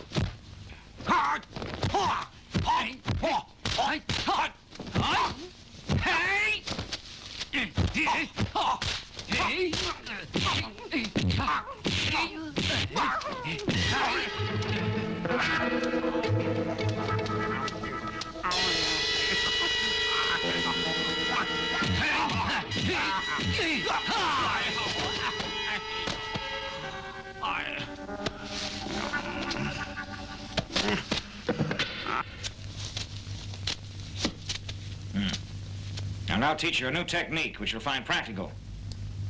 I'll try and hit you everywhere with this club. You just try to avoid it. No fighting back. Try and defend. Master, you're gonna hit me with that club? Mm-hmm. This is good for you. Helps build up your endurance. First, it'll enable you to bear any hard blows and hard kicks. Second, you can move swiftly while you're being attacked. Right, let's start.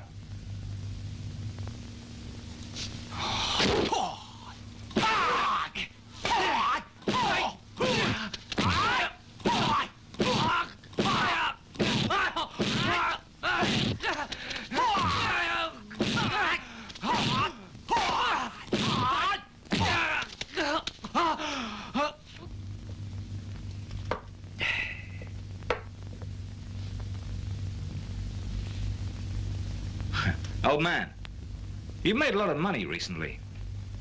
I don't think you're being fair to me. Hey, can we change some of the contract? Not necessary. I'm already approaching my old age, and you're still very young. You have lots of time to make money. Also, their main aim is to kill me. They're not interested in you in the first place. So that's the only reason for my having a bigger bonus. That's very true. Help me! Help me, please! Help me! Please, Master, help me! What's the matter? Those people want to kill me! Ah, really? Ah, dear. My dear girl, don't worry. This is my territory, and you don't have to worry. Nobody will dare come and hurt you. I'll protect you. Oh, thank you. Sit down. Poor thing. Where'd you live? I'll take you home. Yeah? You should be ashamed of yourself. Shouldn't stare at women. I've seen lots of them, but never one as beautiful as this. Now then, what's your name? Aren't you what? How old? Just 18? That's the dangerous age. Hey, let's go for a rest. Come on. Hey, hold it. Huh? Want to share? Let me ask, who does this house belong to? You. You listen here. Any woman sets foot in this house, they all belong to me. I reckon you're a bit old. It's not good for you. I'll make it up to you with 10% of my bonus. How about that? No deal. You can have anything, and everything except this. I'm not an old man, still very strong. Listen, I have a solution. Let her choose. She knows what she wants. Think I'm a fool? Let it choose. Of course she'll choose you. Who'd want an old man's a lover? My dear man, please don't be angry, but I do prefer a young man. Huh? Come, let's go inside. Listen, you can have the bonus next time. Cheer up. It's all right. Watch the door.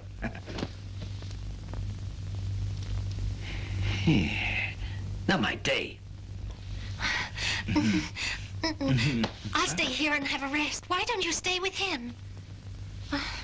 What's wrong? Don't you like me? Yes. But I'm worried the old man might come in. Don't worry about him. He won't come in. He's outside. Come on now. Let's get undressed.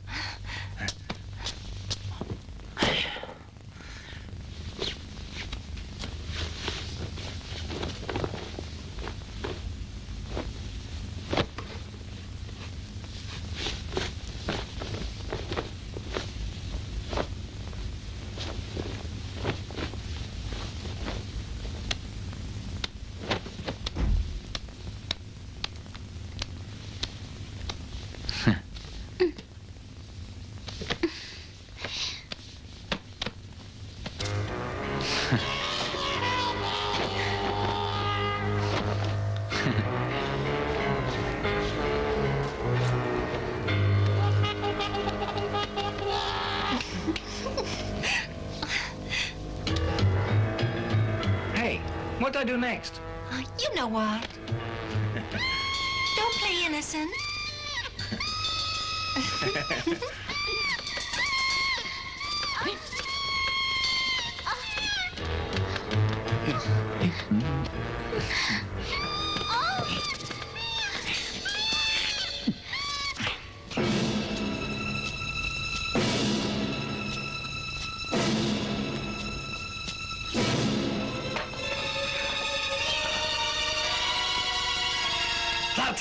Your helper can't help you now. Your time has come. I'll kill you.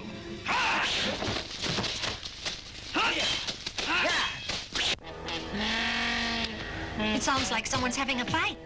I can't be bothered just now.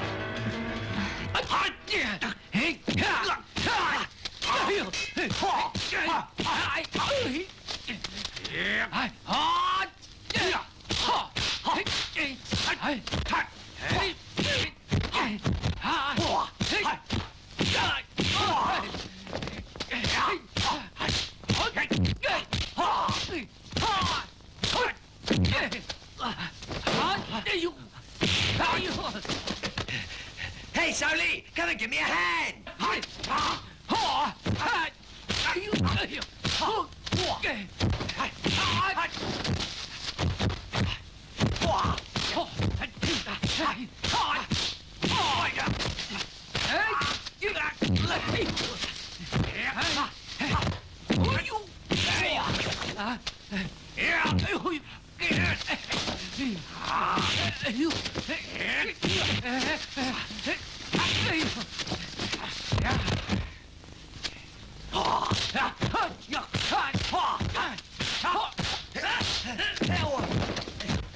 Damn you bastard, you coming? Huh? Oh, man! What happened to your trousers?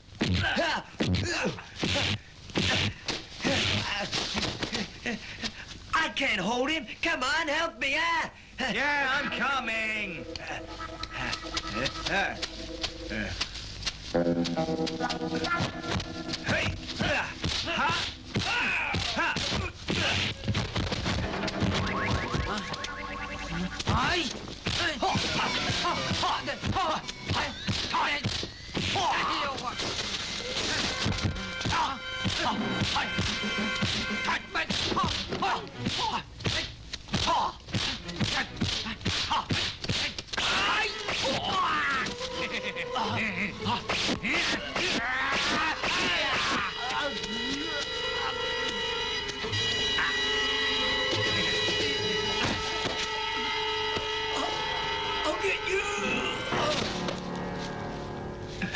Oh, man, you're not bad.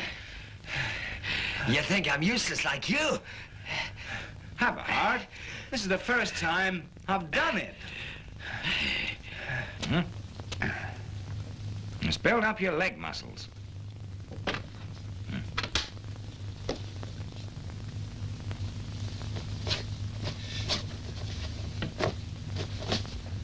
The most sensitive part is right at the middle. You must concentrate on this particular part. Then you can move freely as you wish. Watch. Huh? It's your turn.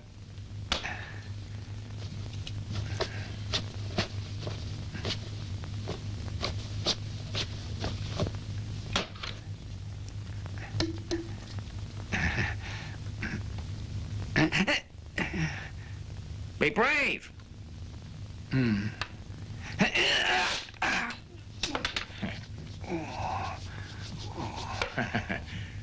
You perform well today, not bad. Indecisiveness is bad for fighters. Oh man, the house is falling to bits. Why should we repair it? We've got enough money. Why don't we move to Kowloon Tong? Kowloon Tong, they've got ghosts. Fortune telling, fortune telling, good fortune telling. Foresee the future, foresee death, good feeling in the bones. Huh? I smell death. I smell death. Someone's life's gonna be finished. No wonder I can spell it so far away. It's serious. Very serious. I can help. But how, though? Let me tell you. It's in your face, and you smell of death!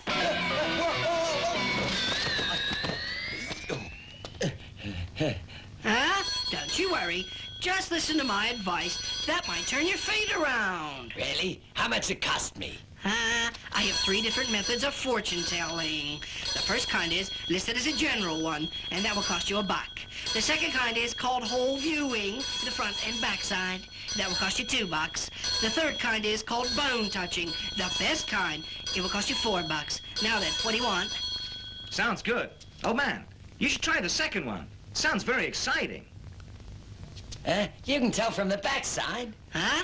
This is something you don't know. By feeling the size of it, you could foresee someone's whole future, but my own specialty is bone touching. Let me have a little feel. Hey, you lay off. My head's for looking, not for touching, huh? I can't feel.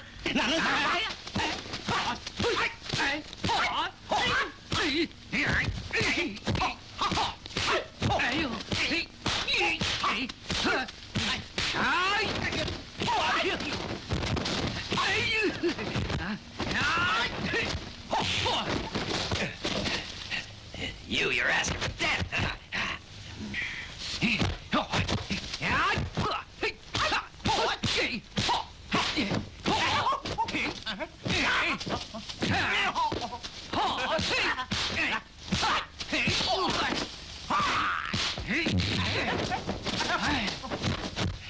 Hey, Xiaoli, you said you wanted whole viewing?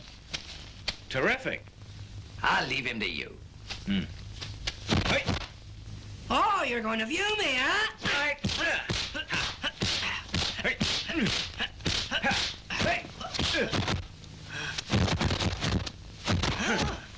What's that? Whoa. How dare you? I'll take care of you. Whoa. Back viewing.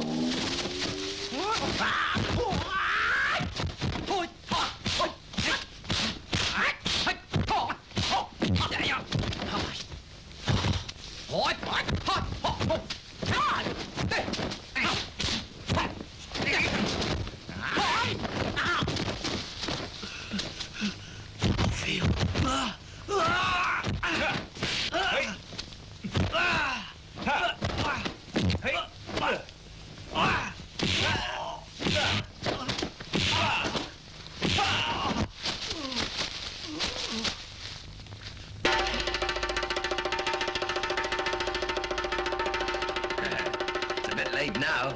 No good bowing down.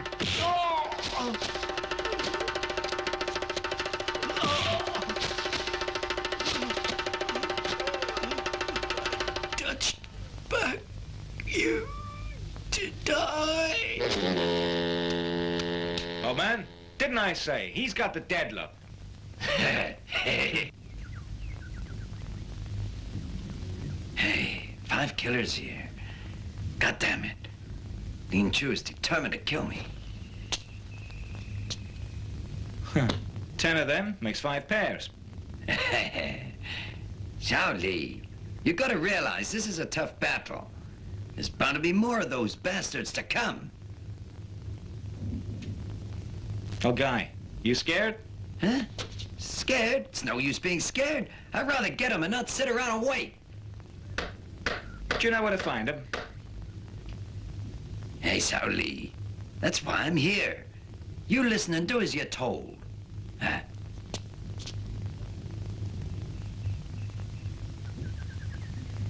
Hey? Good. It's a good plan.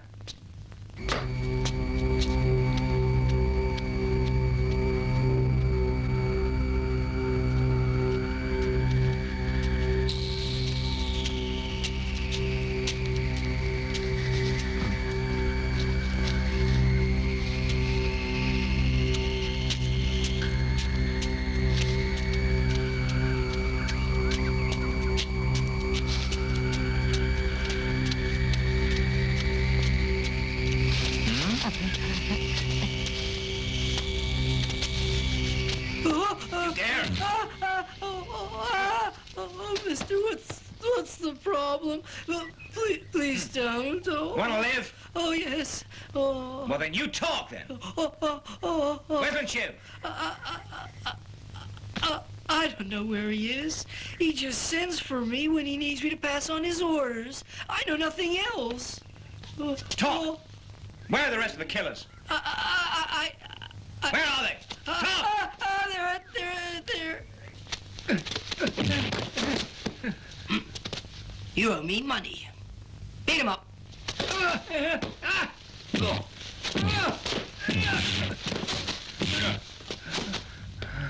You can go. Oh, thank you. Who are you? What do you want? I've come to borrow some money. Borrow money?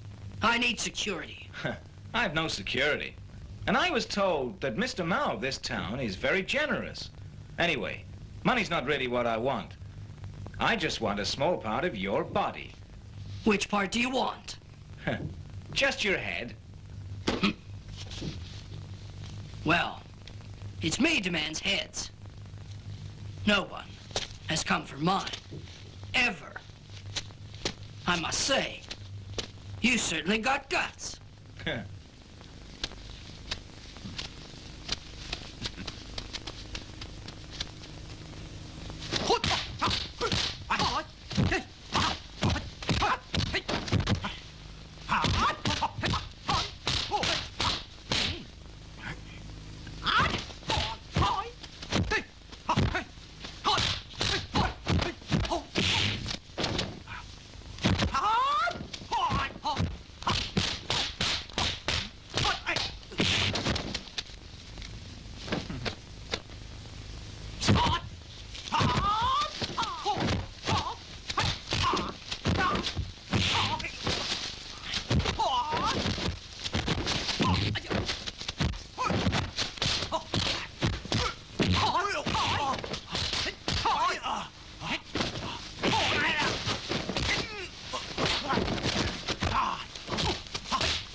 well.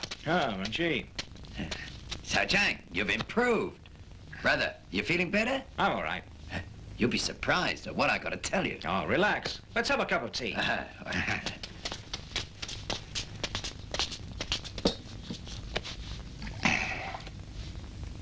Master, uncle, drink up. Right. Brother Shi's Tiger Fight Wolf has brought us surprises. Leung Chu and Tu Shu have both started war. During all these fights, Leung Chu lost heavily. Poison Horse So Mo, Coffin Man Pao Ting, Crazy Monk Lo Fung, Flower Picker Lao Ma, Living Fairy Wu, and Mean Fellow Lao Mo. They've all been killed. That's true. What I've told you is all true. You must have hired some other fighters. Tu Shu didn't hire anyone.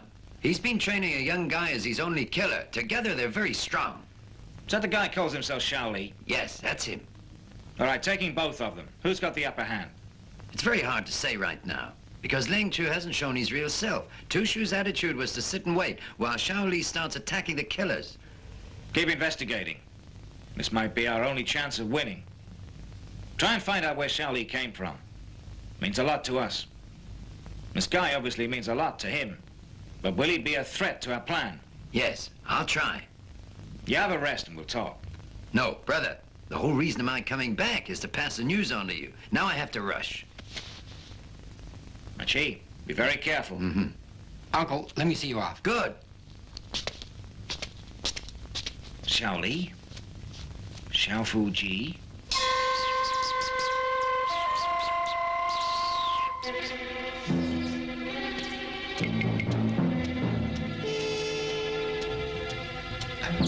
I knew he would come. I knew he would come.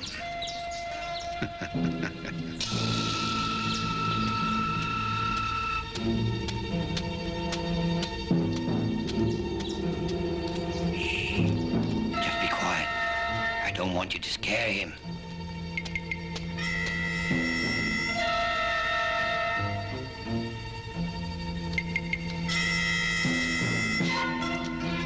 Manji, my sources tell me that you often appear around here. I knew I'd see you if I waited. Lin Chu, what do you want? I heard that you've been collecting information that concerns me. Tell me, who's been pushing you to do this? And if you will tell me frankly who it is, I might decide to let you go free and unharmed today. Lin Chu, you've been such a ruthless bastard. I've always wanted to get rid of you. I just didn't expect to run into you so soon. Even if I am to lose my life, I'll make sure I kill you. Manchi, you're a smart guy. You think you can kill me? You know you don't have a hope in hell. I think you could consider this point very, very carefully. You wanted the information from me? Forget it. You have given me no choice at all but to take care of you. But then, before I do it, I think I ought to confide in you a secret, though. The real murderer that killed Yu Lu Wei and Xiu Chao is actually, truthfully, the real son of Liu Wei. Stop!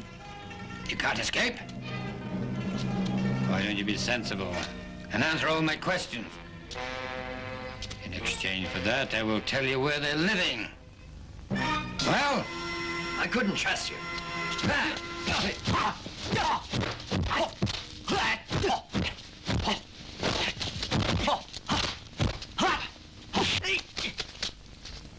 It's not too late to tell. I'll never tell.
Yes, sir. What's happening? Living Fairy's head has been sent to the government. You know what? I was told that Living Fairy was killed by Two Shoes Killer. His killer is Lee's son. Go tell him that from now on, I not only want Two Shoes' head, but the head of the young guy, too. Yes, sir. Now let me show you how to break a banana tree. Watch this. Right? Ha! Ha!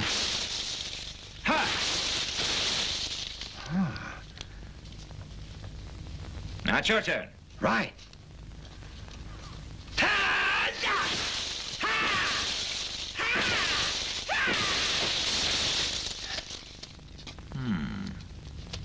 Xiao Chang, you've mastered your leg kicks well.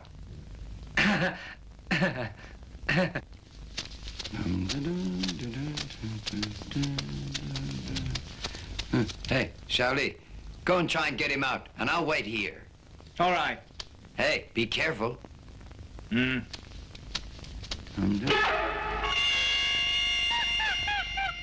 Where do you feel uncomfortable? I can't get my head up. Nothing wrong with your head? Oh, I take it. You've been having too much sex on the side. My wife has no interest in sex. So I lost interest too. In that case, maybe she's sick, and you're healthy then. You should have brought her over to see me in the first place. I could just give her one dose, and she'll never have that problem again. She won't come. She's shy. It isn't that difficult. I'll take her as an outside patient. Oh, that's good. Then you can come and see her now. Hold it. I always treat my patients as my children. I'll only have to feel her pulse, and I know what's wrong with her. Oh, hurry up, then. Let's go. Why is it so far to your house, eh? But we're not going to my house. We're going to hell. Huh? But you told me your wife's sick. It's not true. I just want your head. Don't fight. I don't know Kung Fu. You're lying. No, but I'm not Liao Yichu. You're not? I was paid by Liao Yichu to sit in pretending. I just sat and did what I was told.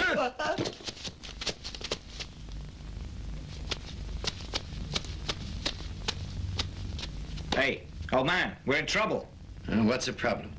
That guy Liao knew that we were coming. He paid another guy to pretend it's him. Huh? Is that right? Looking for me?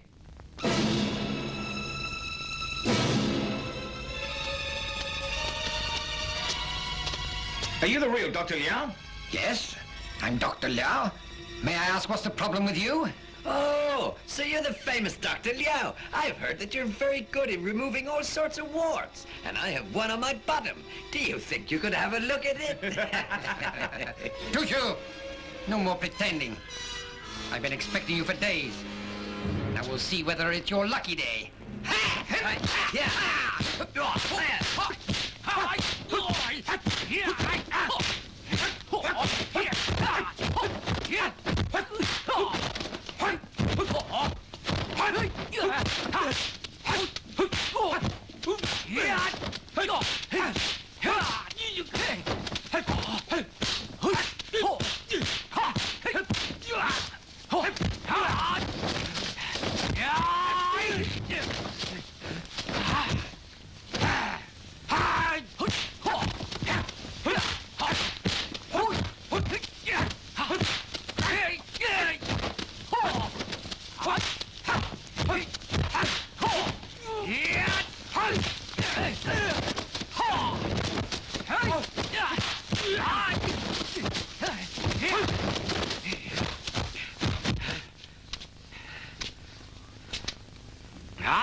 God damn it! You idiot! I'm sorry. We're sharing this. You what?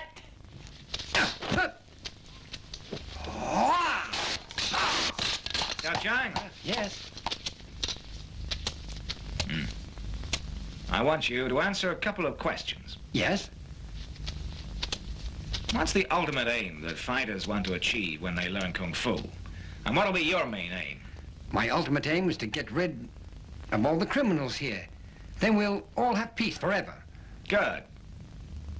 Listen, our practice will be different today. I want you to forget that I'm your master and use all that I taught you. Then I shall fight my very best, if that's your wish, Master. Get up. I want to see whether you're better than me. Come on.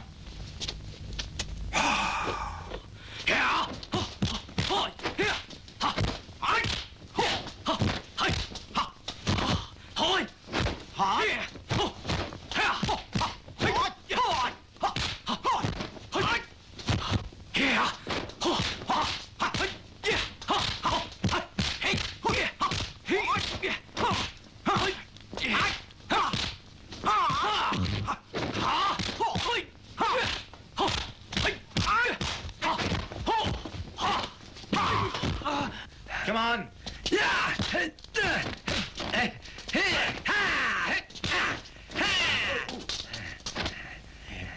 Good.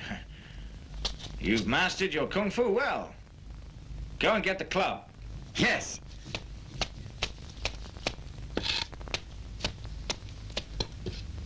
I want to test your endurance. I'll hit you 3 times. Think you can stand that? I can try. Good. Ready? Hi!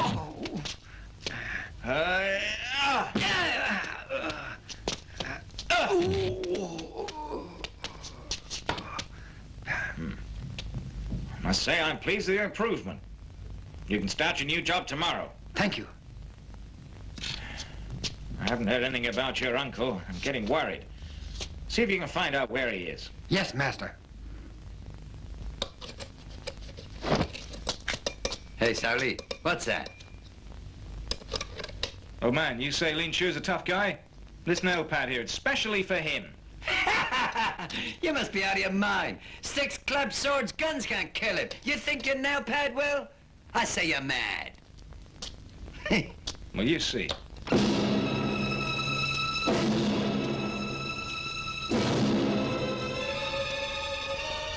So here they are at last.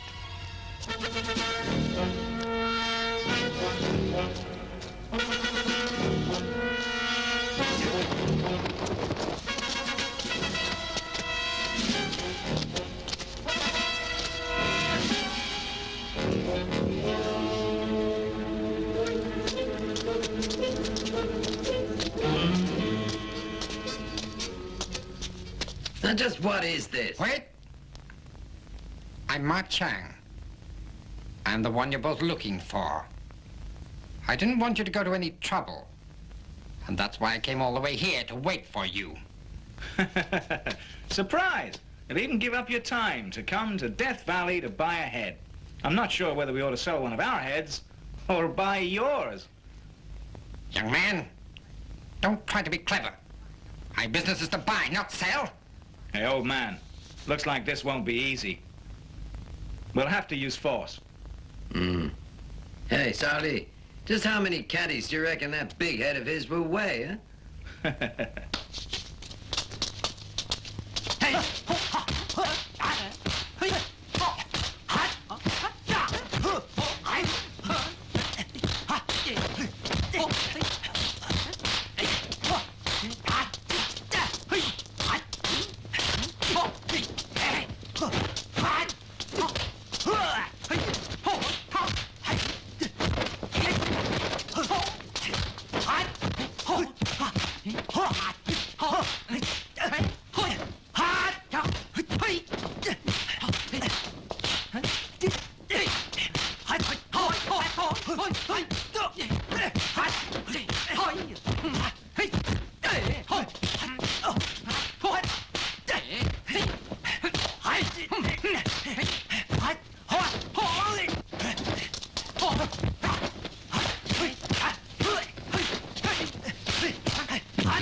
Hey, Sally, what is it that you used to kill him?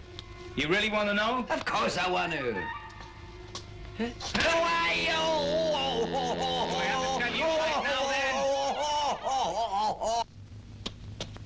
Master, have some tea.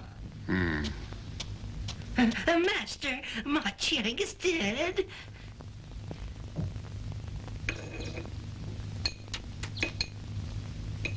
How did Tushu know where to find Ma? You must have told Tushu.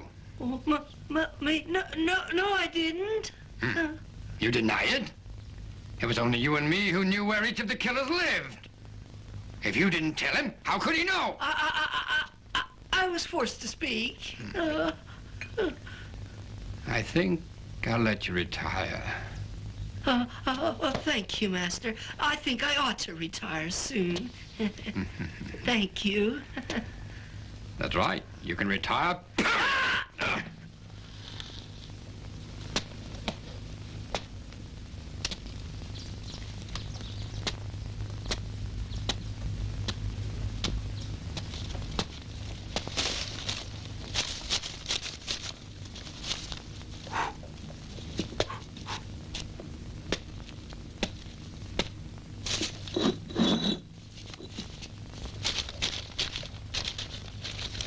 Mr. Guan Yu Wine, Where's Master? he took his beloved bird to the garden this morning. Oh, he's in a bad mood. Worrying about everything? Now take it away. Get out, Wong. Tell him to go on with this, huh? Yes.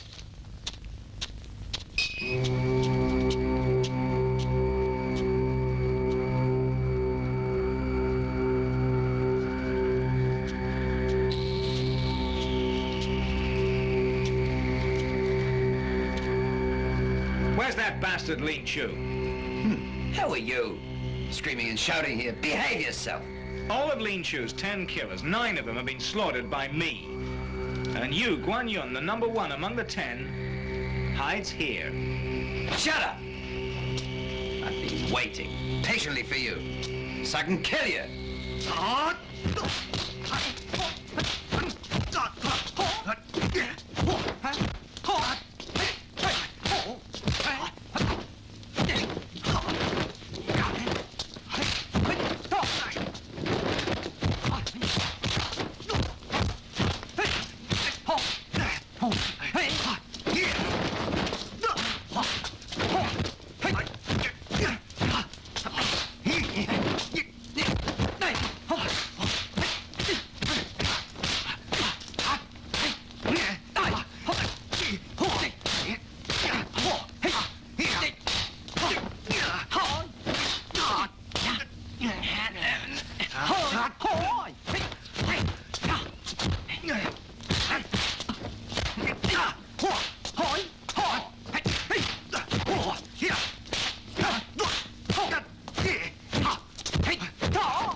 old man, it's good you're here. Go on, young. Shall we kill him?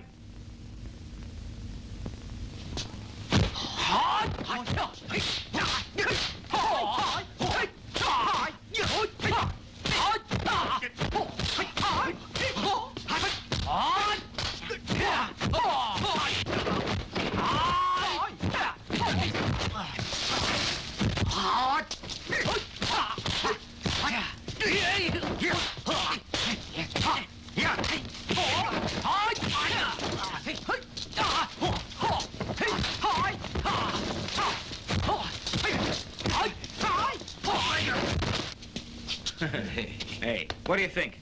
You agree?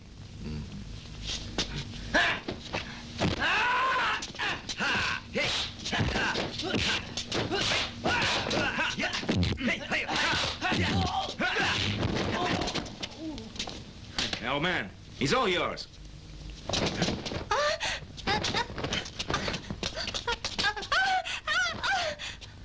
Tell me, where's your master? He's somewhere around the garden.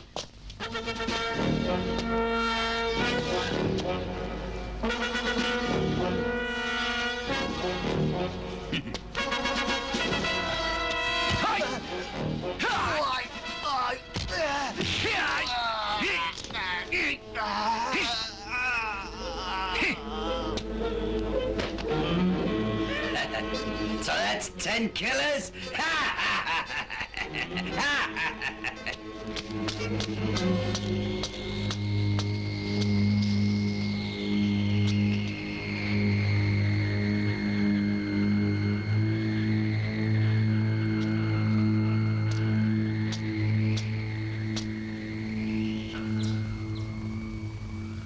My guest has arrived. You may go. Yes. Late Chuck, why didn't you try and escape? Where? Where else could I have hidden? There are lots of places. The truth is, I don't like hiding. I could have hidden somewhere if I wished. But who would tell you of the secret then? Huh? You say secret? 20 years ago, there were two young constables, Shanghai and Li Wei. Both of them had always given us trouble. So we decided to have them killed. Tushu came to me, and we agreed to kill their families. I was to kill Shanghai's family. Tushu would handle Li Wei's family. Where do I come in? What I didn't expect was that bastard Tushu would betray me. He went ahead and told Li Wei. While Li Wei went to rescue his family, he went to kill Li Wei's wife and took his 3-year-old son. Although I did kill the Cheng family, I didn't attempt to kill Shanghai's only son.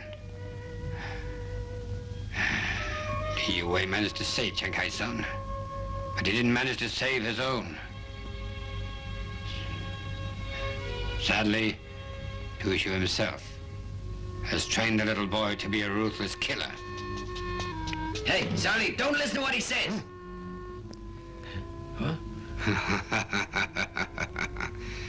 Tushu, you can claim the title of being the cruelest guy that has ever lived.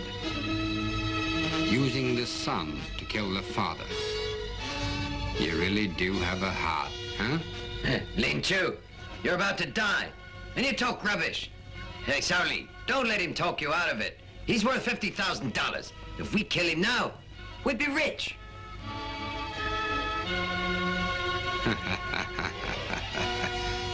Tushu, he won't listen to any more lies. We'll get him. Aren't you coming? Old man. He's trying to drive a wedge between us. You get him. I think we should have settled our debts 20 years ago.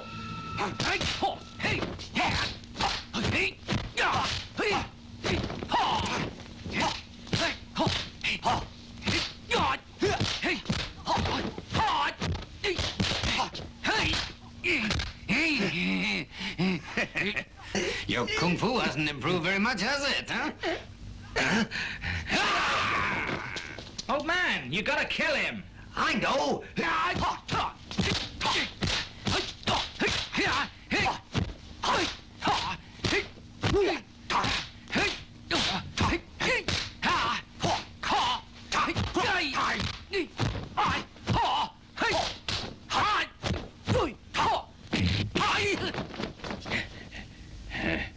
Not that bad yet.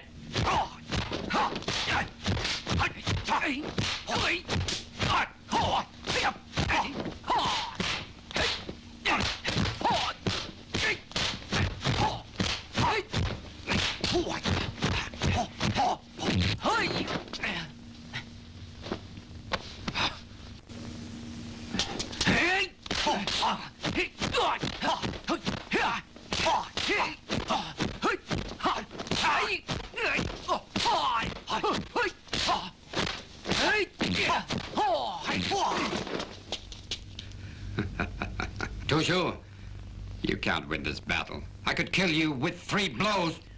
So then I have to fight. Hey,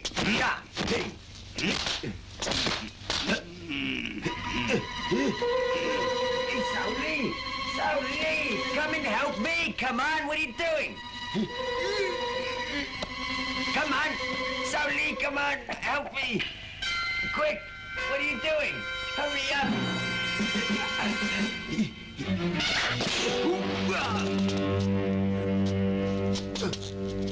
How can you do this when I've fed you for 20 years? Kill my family. I kill you. Tushu, this is poetic justice.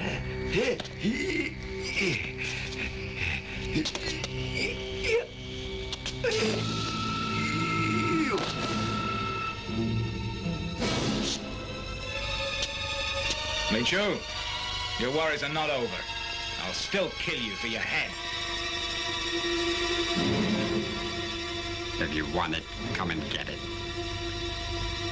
Right?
Hey, Chu, let me go. We can be friends for life.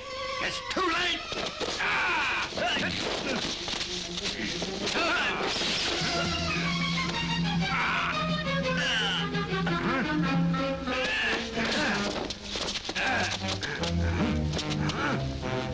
You're gonna die. My notepad's poisoned. You...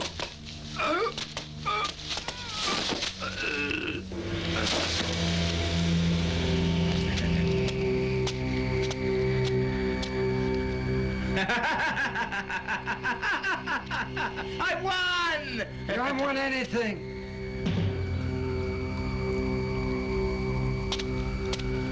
We're here to take you in. Who the hell are you?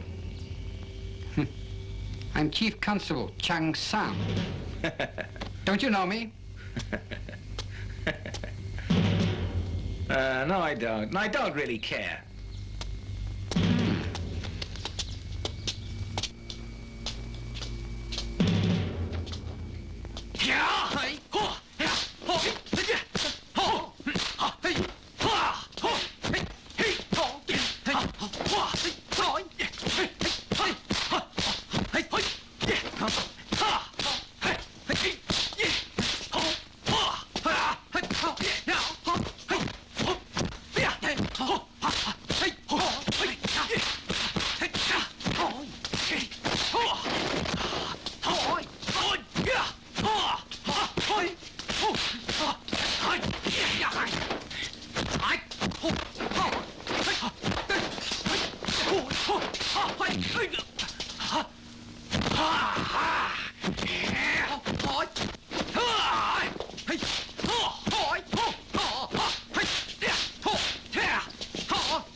Chang-san, if you let me go, I'll leave and never come back. It's my job to take you in.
I'll go with you.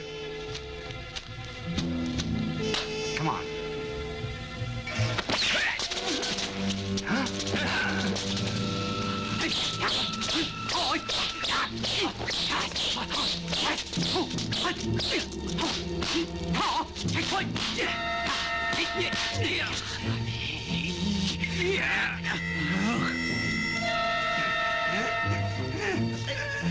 Stop it! Don't fight! Dad, you're alive!